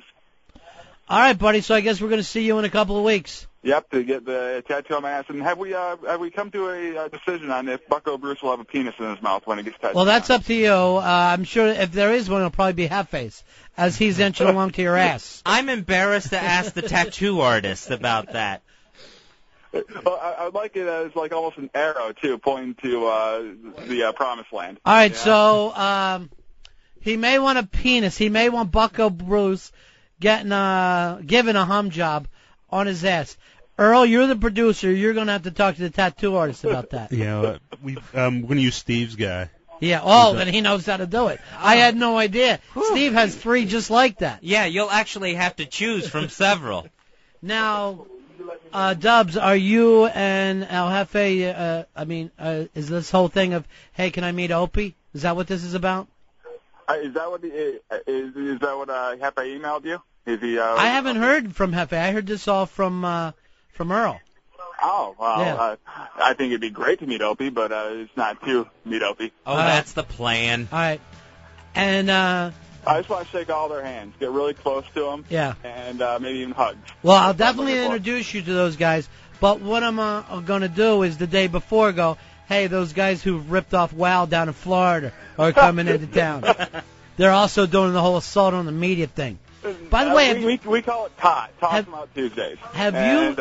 Have you guys seen the Assault of the Media TV commercial that kind of parodies it? No. I don't know what the product is, but someone acts like they're getting behind a news person and are jumping up and down. But it's a real commercial for that product. I got to check it out. I'm sure I'll see it this weekend. All right, Dubs. We'll see you in a couple weeks, buddy. All right, thank you very much. I'll see you guys. See you later. That's Jay Dubs. He's going to make his way to New York to get a Bucko Bruce tattoo on his ass. Good guys. They're buddies of ours. For being young guys, they're already journeymen. Fezzy, they've already got that. Oh, yeah, we've worked all over the place. That's true. They're putting together a nice, long resume. And they're not both, a good one. They're both 10 years old, but they've just worked town after town. There's no such thing as a good resume in radio. That's just false. Yeah, if you got a lot of things on there, that doesn't make it good. So are we going to do this party or not, Mikey boy? What have you decided? Are you too busy with the baby? I'm going to try and make it. Yeah. Yeah. And I You think look it's already exhausted. been announced. Do I? Yeah. I thought I looked better than I did. I was No, awful you yesterday. look terrible. It looks like there's been a baby screaming all night. Yeah, that's pretty much it. Yeah, I can't stand kids. Yeah, well, my wife went into labor till 11 o'clock at night, didn't have the baby till 5:30 in the morning, so no sleep the first night at all. Did you have sex with her right up to the point? No. No? Wouldn't do it? No. How far? I don't know. It's been a little while just because it hasn't been a good Grossed you out? pregnancy. What? No, Grossed you no, out? it's been okay. It's been okay. She hasn't been real comfortable and things like that, and she's That's had part of the fun. Uncomfortable. I did right at pregnancy. the last moment, both times. Yeah. Literally brought on the contractions. Didn't the obstetrician have to move you out of the way at one point? I said, watch, enjoy yourself, buddy. Well, I hope we can do the party. Yeah, well, it's already been announced, I think. But what about the... the place? No, just the fact that the feedback is just ungodly. Well, you can't please everybody. You can't please anyone. I know. That's what I'm trying to point out with those Ron Fez people. Bobby Pantera, he'll go wherever. He's a happy guy. But remember, the RonFez.net people used to be the fun, happy guys. And now they seem like they're the nagging, complaining, nothing's good enough guys. Well, as long as they keep it in Manhattan, I'm happy. Rather have it up the Upper East Side, but Manhattan's good. I know. Fez, why don't we have one on that sports bar on Roosevelt Island? I would, but it got boarded up. Hey, I wanted to watch that Roosevelt Island movie, Dark Water. Right. So I told my chick to pick it up, and she's like, oh, I got it. And I'm like, I can't wait to watch this. I put it on. It's all Japanese people. And I'm like, what the fuck? I don't remember this many Japanese people. And they're speaking Japanese. So apparently it's a remake. The movie's a remake. Oh, okay. I didn't know that either. Yeah. I didn't know. I thought it was just supposed to be some fictional island in the movie, too. I didn't know they actually call it Roosevelt Island. You haven't seen the film yet? No. I saw your truck in one of the scenes. Hey, Patrick, you're on Ron and Fez. Hey, Ron and Fezzy. Yeah. Want to let you know that the spoof on the media was for Ambient CR. It's a sleep agent. Now, how did they do it? What it is, it's just like you'd be going with a reporter, a mic, with a camera and everything, and all of a sudden the actual commercial would kick in as a guy in a white T-shirt, and he's pointing to the Ambient CR, and he's just kind of dancing behind her. But this kills you. There's a guy doing this thing for Downs. You know what I mean? This is where we are in this country, where a guy's doing an assault on the media for Downs, and we act like it. And they're parodying the guys who are basically doing a parody. This is just insane where we've got. Just insane in this country. We'll take a break. We'll come back and wrap up the show. We're Ron and Fez.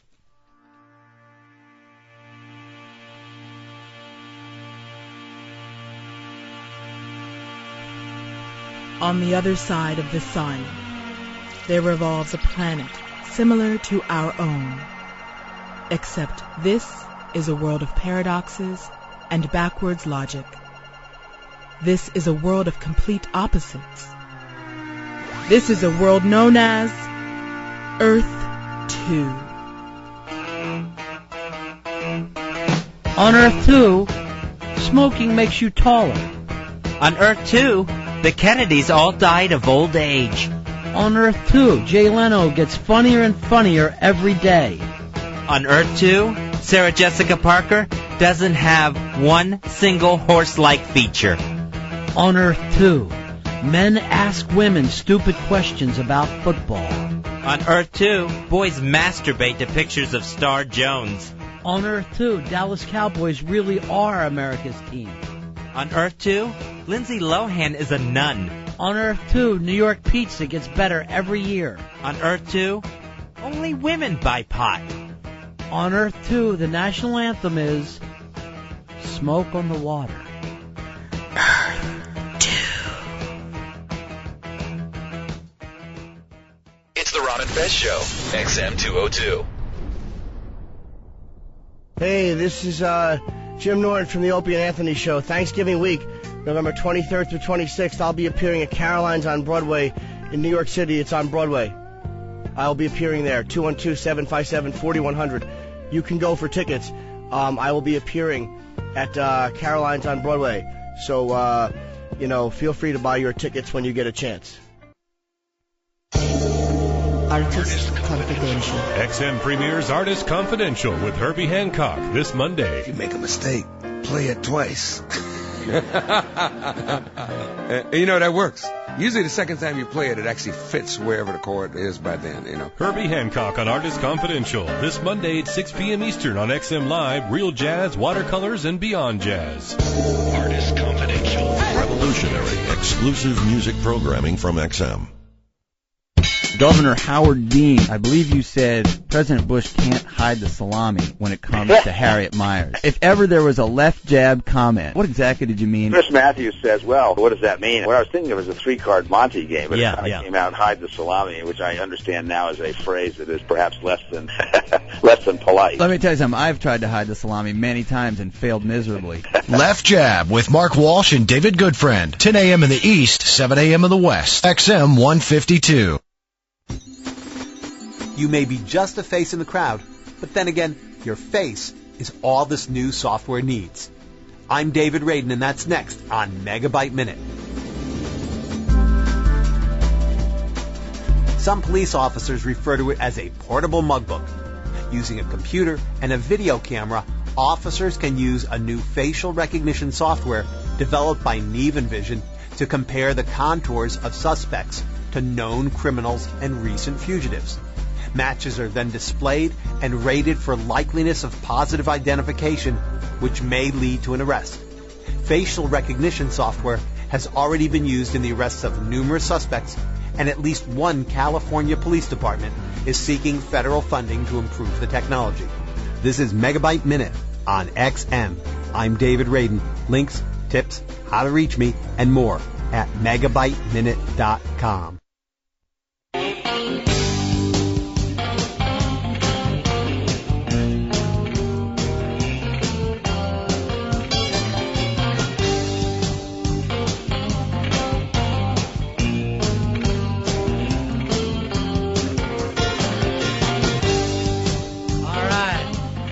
The Ron and Fez show. Bobby, the intern, has been hanging with us today. Yep. Way to go, Bobby. He's kind of the cowpoke of the show. He'll sometimes just come in with a yep. Our good friend Mikey Boy from ronfez.net, hanging out, fresh father. Yes. Definitely your kid, right? Yes. Do you go get the blood test done? Actually, the last one looks just like me, and this one does too. So, right. Yeah. No question. You know, there's people can look like anybody. You ought to check just to be sure. I know you're a lawyer. I would get definitive proof. All right. Fez, you look like nobody in your family, and everybody else looks the same. Yeah, they all look like my dad, and I just look like odd Fez out. Yeah. Fatty pneumonia, not related to anybody. Hey, I got the thing from Ken from Portland. He was trying to come up with that when he went out, they went to a Carnegie Deli, way to be like a couple of tourists right off the bat, and they didn't accept, credit cards there. Oh, you got to have cash at Carnegie Deli. That's right. Right. So, Mr. Hayseed comes in from outside with his Visa card, like that's going to impress people. Didn't work. So what I want to do, Fez, I definitely want to go out with Ken from Portland, but I want you to run a credit check on that card and then also make sure he's got cash on him. Well, if we do that, then there's no embarrassing moments. Yeah. Then no one has to feel awkward when we finish our meal. Right. So I'm sure after the credit card check, which might be a little bit embarrassing, after that it's going to be fine. And I'm not going to Carnegie Deli and getting a gallon of tuna salad put on a slice of bread. Yeah.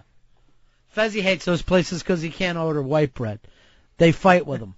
And he can't get mayonnaise. Yeah, I tried to get mayonnaise on a roast beef sandwich one time. Talk about a hayseed. Yeah. I did that with you had thought I had nailed the Savior to the cross. I came and visited New York for the first time when I was in high school, ordered a corned beef with the mayonnaise, and they just yelled at me. Yeah, you can't have that. Yeah, they'll throw you in the street. They don't even hold back. You know what? I'm going to let your little anti-Semitic remark go by, Fez, and not make a big deal out of it because of the brotherhood that I saw last night on The Apprentice.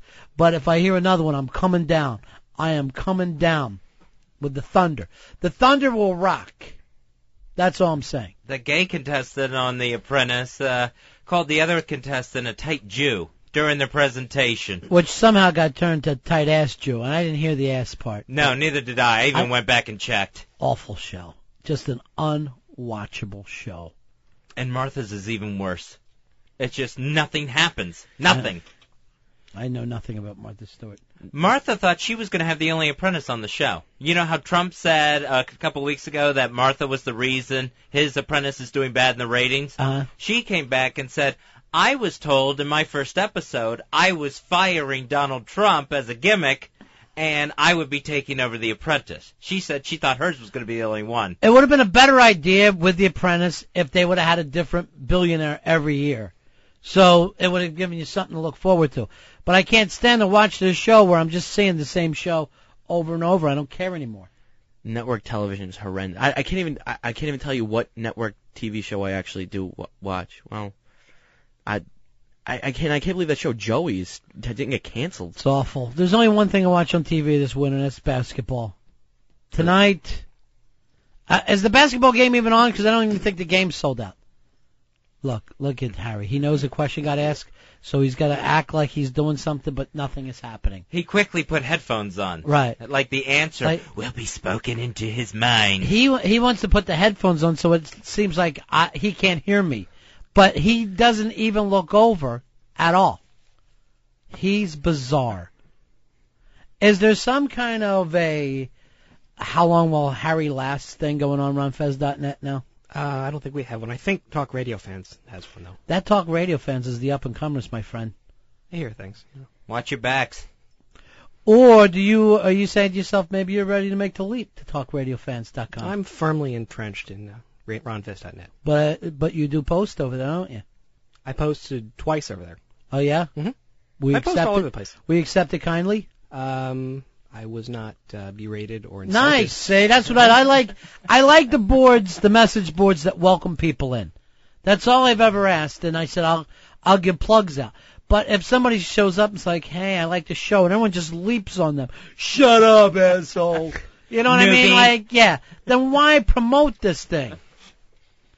I remember when RonFez.net started, people used to come to me with board problems. And I'm like, I am not in charge of who says what. Can you have things pulled? I couldn't imagine being in charge. No. Oh, my gosh, that would just be a nightmare every single day.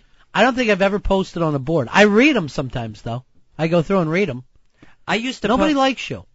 Me? Yeah. Why? I don't know what it is. They just say you drag down the show. You don't go to the boards at all? No, I don't. They hate you. They despise you. Yeah. I'm glad I didn't go. Yeah. I'm glad I don't check them out. A lot of them said they just, one of them said they were going to kill you. Really? Yeah. So I don't know whether it's, a lot of times they're getting hot in here. Who's he taking out, me? Look, it doesn't work, by the way. Look at this. I see Paulie eating what looks like a bag of donuts. You son of a bitch. That's him, Paulie Bag of Donuts. Yeah, nobody likes you on any of these things. Any boards. Well, what did I do to anybody? I don't know. You just bug them. Maybe I don't like them.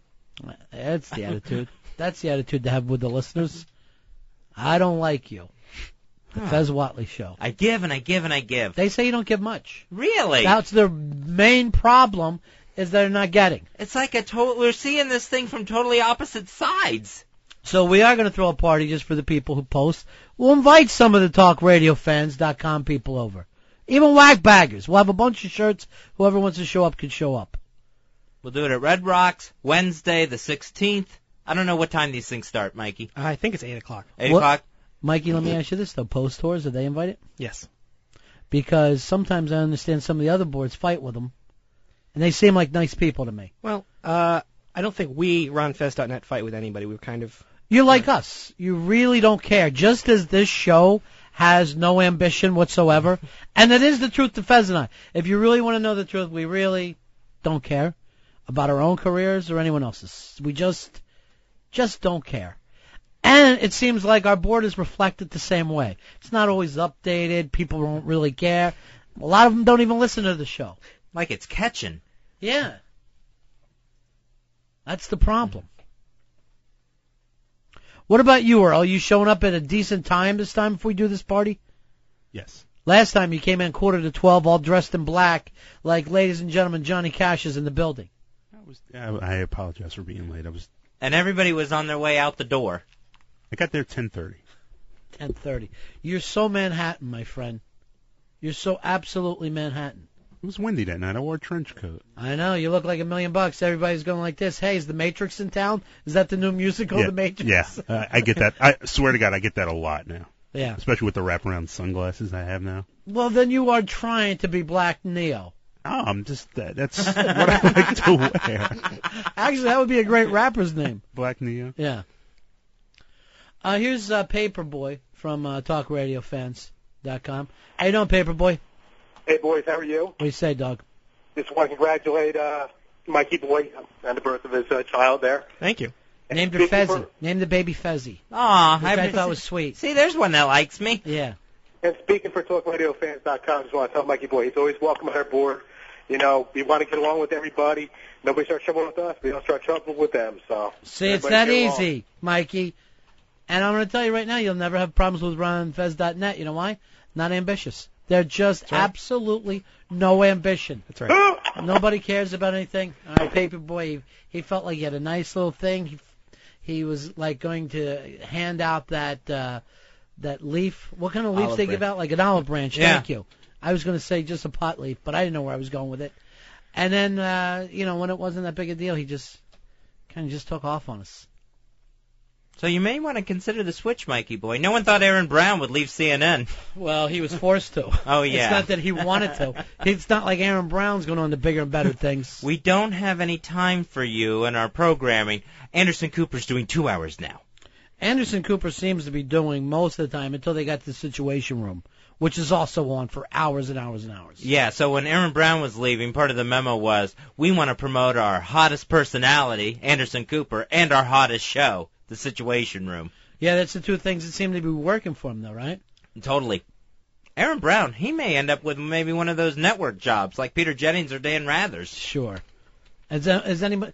You walk down the street, Fezzi, and go, "Hey, do you know who Aaron Brown is?" And they're going to say no. That would be just as smart to give that same job to Paulie. As many people know Paulie as him. Talk about having no ambition. There's CNN. They're the Ron and Fez of cable. They had the thing the other day about President Bush. Apparently he carries nothing in his pockets except or a his handkerchief. head. He carries nothing in his pockets or his brain. Except a handkerchief. I guess he was getting ready for this trip to South America, where he's at now. Mm-hmm. And an Argentinian reporter said, "What do you carry in your pockets?" I guess it's just a whole other line of questioning you get from South American journalists. That's like saying, how big's your dick? It's nobody's business. So he had nothing in his pockets but a white handkerchief, which he pulled out and waved. Basically like he was surrendering. Well, here's what happens, Fez. I don't know whether you know this or not, but when you become president, you put your credit card in a vault, you put your license, everything just goes away.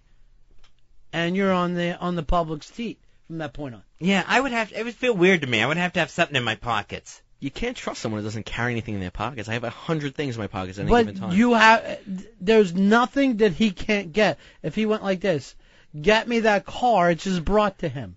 Give me those hookers. It's like the whole world is yours.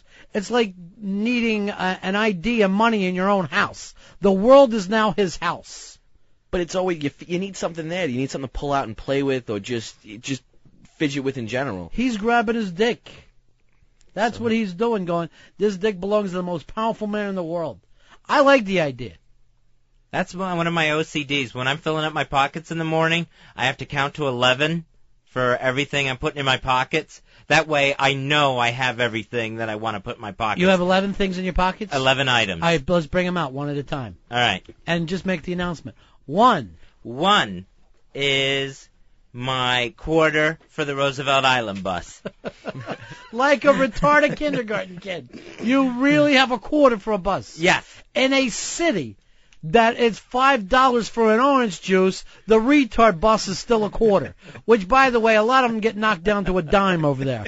And I'm not making it up. Oh, so many of them don't even pay. They just sit there fiddling with their retard pockets until a bus driver just says, "Sit down, we're in motion." All right, so you got a quarter for your retard bus. That's one. My bus is $5 to get the express bus. Because there's no retards on it. And the retards have been shrieking on that bus. We've had retard freakouts twice this week.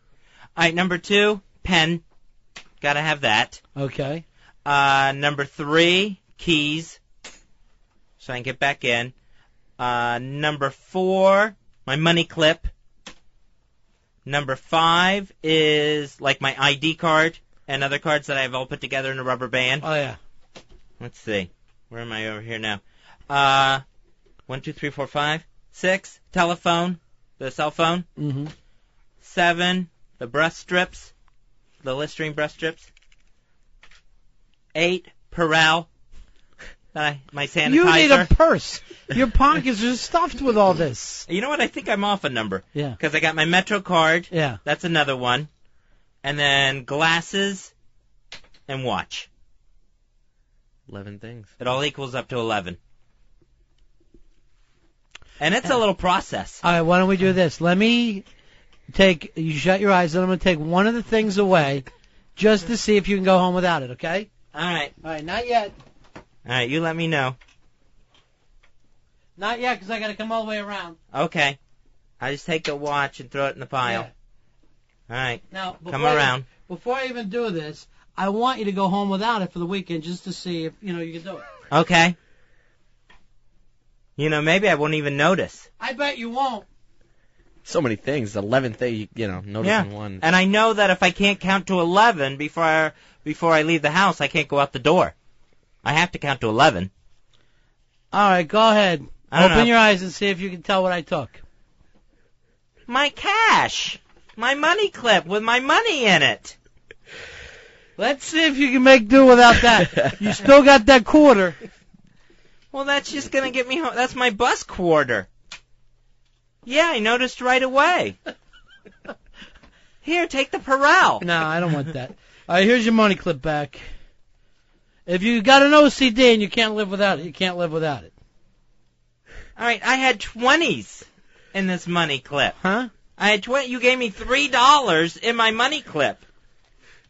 I know there's money missing because I got such little back that the clip won't even work. Well, the clip doesn't even stay on. How much do you really need? Let me know, because I got money. What do you need? Well, whatever was there. I know there was some 20s and some I'll tell you what I'll do. I'll give you 5. Yeah, and I 2 know there's ones. a 5. But weren't there 20s? Yes. I'm pretty sure there was 20s. I'm going to see if you can live without them. It's like Survivor. It's like boot camp. Yeah, I can't. The tribe has spoken. I'll tell you what I'll do. I'll keep half. Half? That way I got half and you got half. I need some things in my pockets. Let's see how much you travel with here. What do I got in there? Looks about... I had an extra 20. That went to the orange juice today. Yeah, it looks like about 50. Looks like you feel like you need to leave the house with 50. That's a comfort zone. I gotta have 3 G's in my pocket at all time. 3 G's? It takes $3,000 a day just to be me. That's the kind of fucking problems I have. I've gotta have $3,000 just to make it through the day. Wow. That's breaking even. That's leaving my house with $3,000 in the morning, coming home with nothing but shame at night. All right, I gotta put this back 1. Is that what you do? Yeah, I do it exactly that way. Try it without counting. I saw the mouth moving. It's hard. I have to count to 11. Yeah. I can't forget this quarter either. The quarter's the one for the Roosevelt Island bus that I usually forget. You take the bus every day? Yeah. Yep. Quarter each way. I can't even get over that. I know, but you should see where he's fucking going. It's not even worth a quarter. It'd be worth the $3,000 from me just to get off the goddamn island.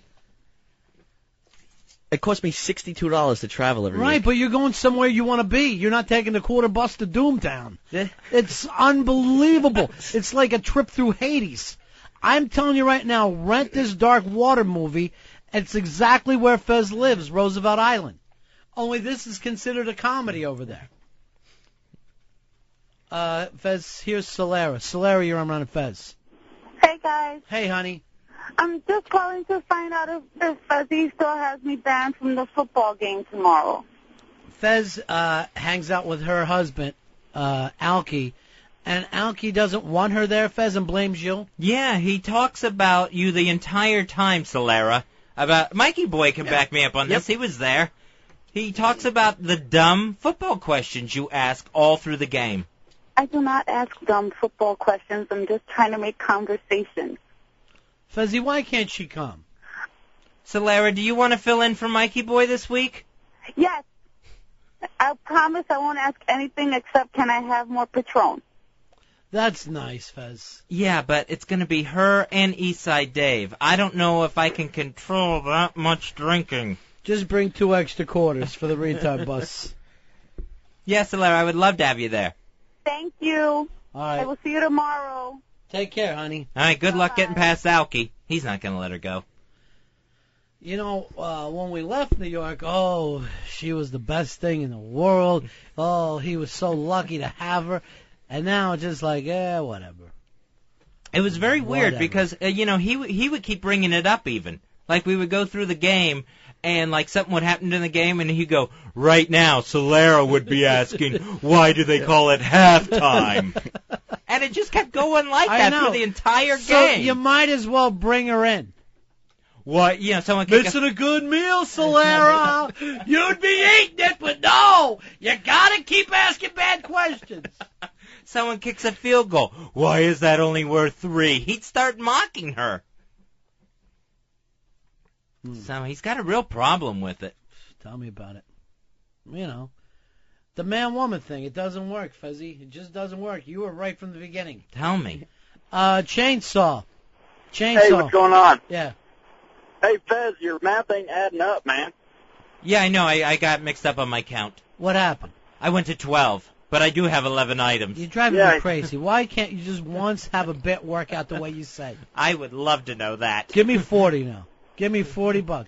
That was amazing how quick you knew what was missing. Amazing. Yeah, it was my cash. Yeah.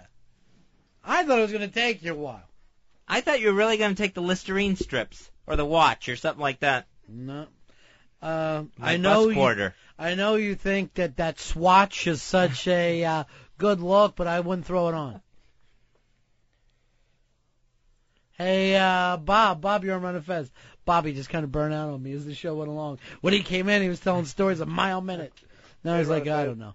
How are you, dude? All right. I was calling up. You guys are talking about Joey, how you don't like Joey. What do you guys think on My Name is Earl? You got to have something good for that. My Name is Earl, Fez. Have you watched it yet? I quit watching it. I watched like the first couple episodes, and then Amazing Race started, so I quit on My Name is Earl. On Earth 2. Just so you know, that says My Name is Earl. Earl, Earth. It's very similar. This is what it says. On Earth 2. You want to take the flare chop, Harry? And Fezzy, it doesn't matter what they say about all those. Yeah, I'll take the flare chop. I don't know why it's messed up on the... You know why you did it. Stand up, take it like a man, right? I don't know why it's messed up. When no one touches that machine It seems him. weird, but it's happened before where I haven't touched Fez, explain the flare chops for people who are not familiar with it. They don't follow wrestling. Started by the legendary 16-time world champion Ric Flair. The flare chop is basically a backhand move, but what it is, it's Ronnie's palm will slap palm up against Harry's chest, slap him right in his fat man teats. Now, I haven't even done one of these in a while. I hope I'm still good at it. Master Paul, I'm glad that you're in to see this. I know you're probably not the biggest fan of professional wrestling, but this is my only move I have in a fight, and that's the Ric Flair chop. Now, occasionally I will put on a sleeper hold, but that's really old school stuff. So I'm going to hit you on 3, Harry, so brace yourself. On 3. 1, 2, oh! Oh! Woo! 3. Woo! Woo! Woo! You want to brace yourself before the impact. Yeah. I thought you said 3. No, I always hit on 2. See, that's always on 2. See, you went down like that. Flair will usually hit someone in a corner or up against the ropes. Yeah. God damn it. What about the thumb to the eye? You want to do that one? No. Another Flair move, dirtiest player in the game. Thank you, Fez. Thank you. All right, this is going to get uncomfortable, Fez. This is your boyfriend, and you invited his wife along.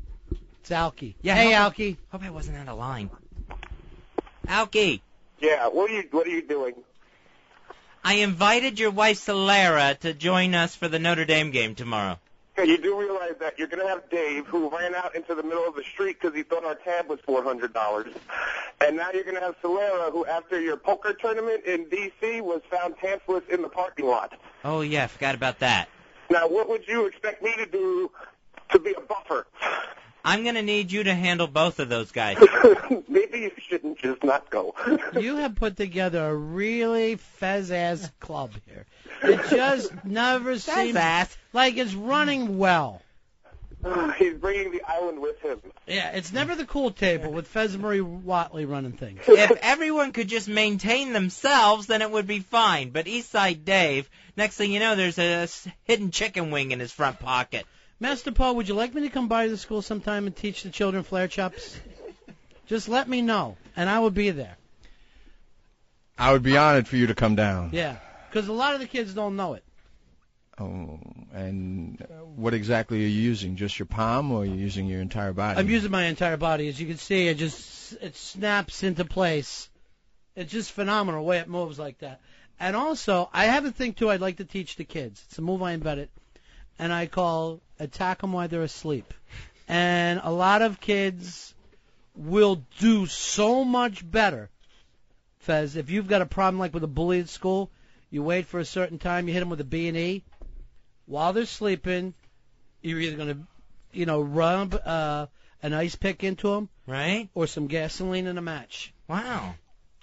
And that's defense. That's the kind of defense I'm talking about. The element of surprise. Yeah. I think the kids would be really interested in that, Master Poe. And then this is what I'll do. Once they're sleeping, they wake up, there's gasoline and a lit match on them, and then I start to yell, now who's funny, matchstick? Now who's funny? I think you could get some takers. If you can't do it at Master Poe School, go to that learning annex. And this one kid, I remember, this is when I was younger, of course, I poured gasoline and lit the match, threw it on him, and he's screaming, oh, no. And I just had a stick that I'd had and a marshmallow, and I was just hitting it over his head going, this is tasty. Thanks for the likes.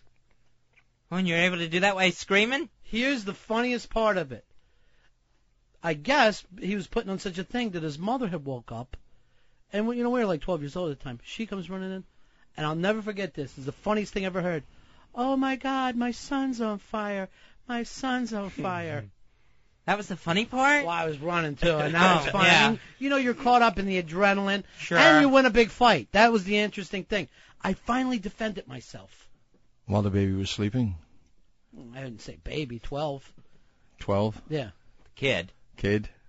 At the time, I was only 16, so we were both kids. And the bully, if I'm going to be really honest about this, I think the bully was me and not the kid. But... Oh, you were bullying him? Yeah. Oh. For really quite some time.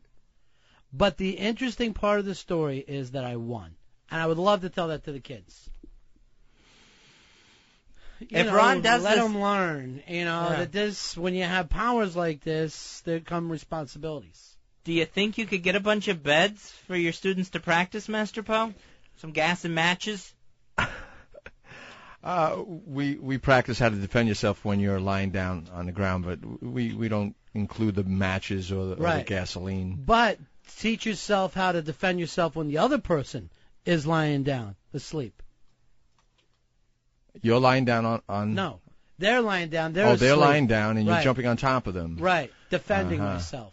Okay.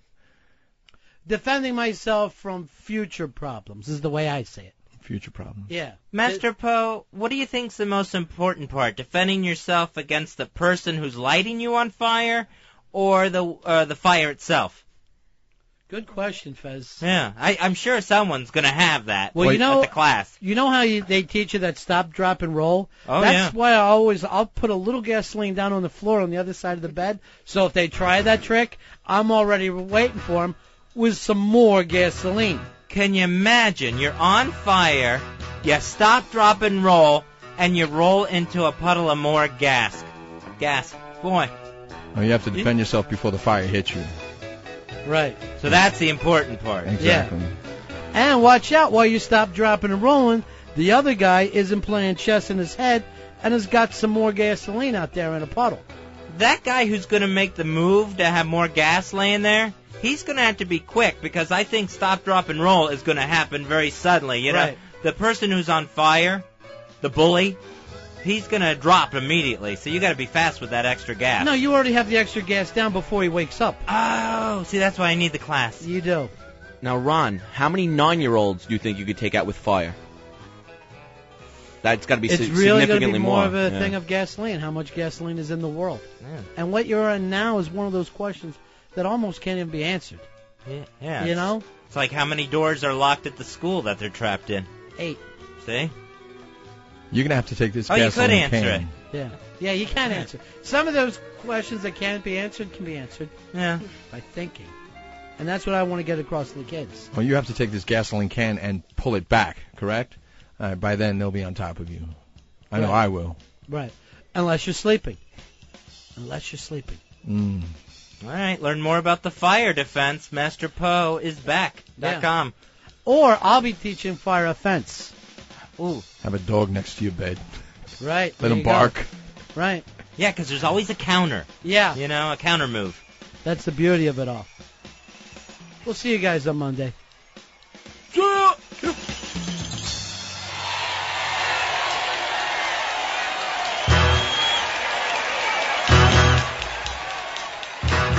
and Fez Show. XM 202. NHL game play-by-play on XM. The NHL is back and in full effect. The puck has dropped and XM Satellite Radio has comprehensive coverage of NHL games. Throughout the season, you'll be able to catch over 1,000 NHL games, from the fast-paced regular season action all the way through the hard-fought drama of the Stanley Cup playoffs. It's the NHL on XM. XM Satellite Radio NHL game play-by-play can be found on channels 204 through 209. That's channels 204 through 209. Check out the NHL action as you will be able to hear your favorite teams play night in and night out, until finally one team will hoist Lord Stanley's Cup. It's the National Hockey League on XM Satellite Radio. From Tampa Bay, Florida to Vancouver, British Columbia, NHL game play-by-play right here on XM Satellite Radio. The NHL on XM, channels 204 through 209. Whip 'em Out Wednesday. Introducing Wow for Dummies, an easy-to-follow guide to get you started with Whip 'em Out Wednesday. Other people call them titties or boobs. Step 1, get a Wow sticker. OpieandAnthony.com. RateMyWow.com. Step 2, put said sticker on car, not under the hood. Step 3, drive around. Please pull up next to me, honk your horn, and demand to see my tits. Let me see those boobies. That's so sexy. Step 4, enjoy boobies. God damn it, what nice tits! You feel like showing us a little something. Whip 'em Out Wednesday. High Voltage is an XL channel which may include explicit language. Channel blocking is available by contacting XM Listener Care at 1-800-XM Radio. Ron and Fez. The worst of Opie and Anthony. Wake up, wake up, wake up. Yeah, I'm so tired of waiting for us to wake up, wake up, wake up. Yeah, I'm so sick of waiting for us to make a move. Wake up, wake up, wake up, and we will never lose. Wake up, wake up, wake up. It's time to make a move. Wake up, wake up, wake up, and we will never lose. Wake up, wake up, wake up. Yeah, the Opie and Anthony Show, the O&A virus spreading across America. Thanks for checking us out, and thanks for helping us out with the whole virus thing. What's wrong, Jim Norton?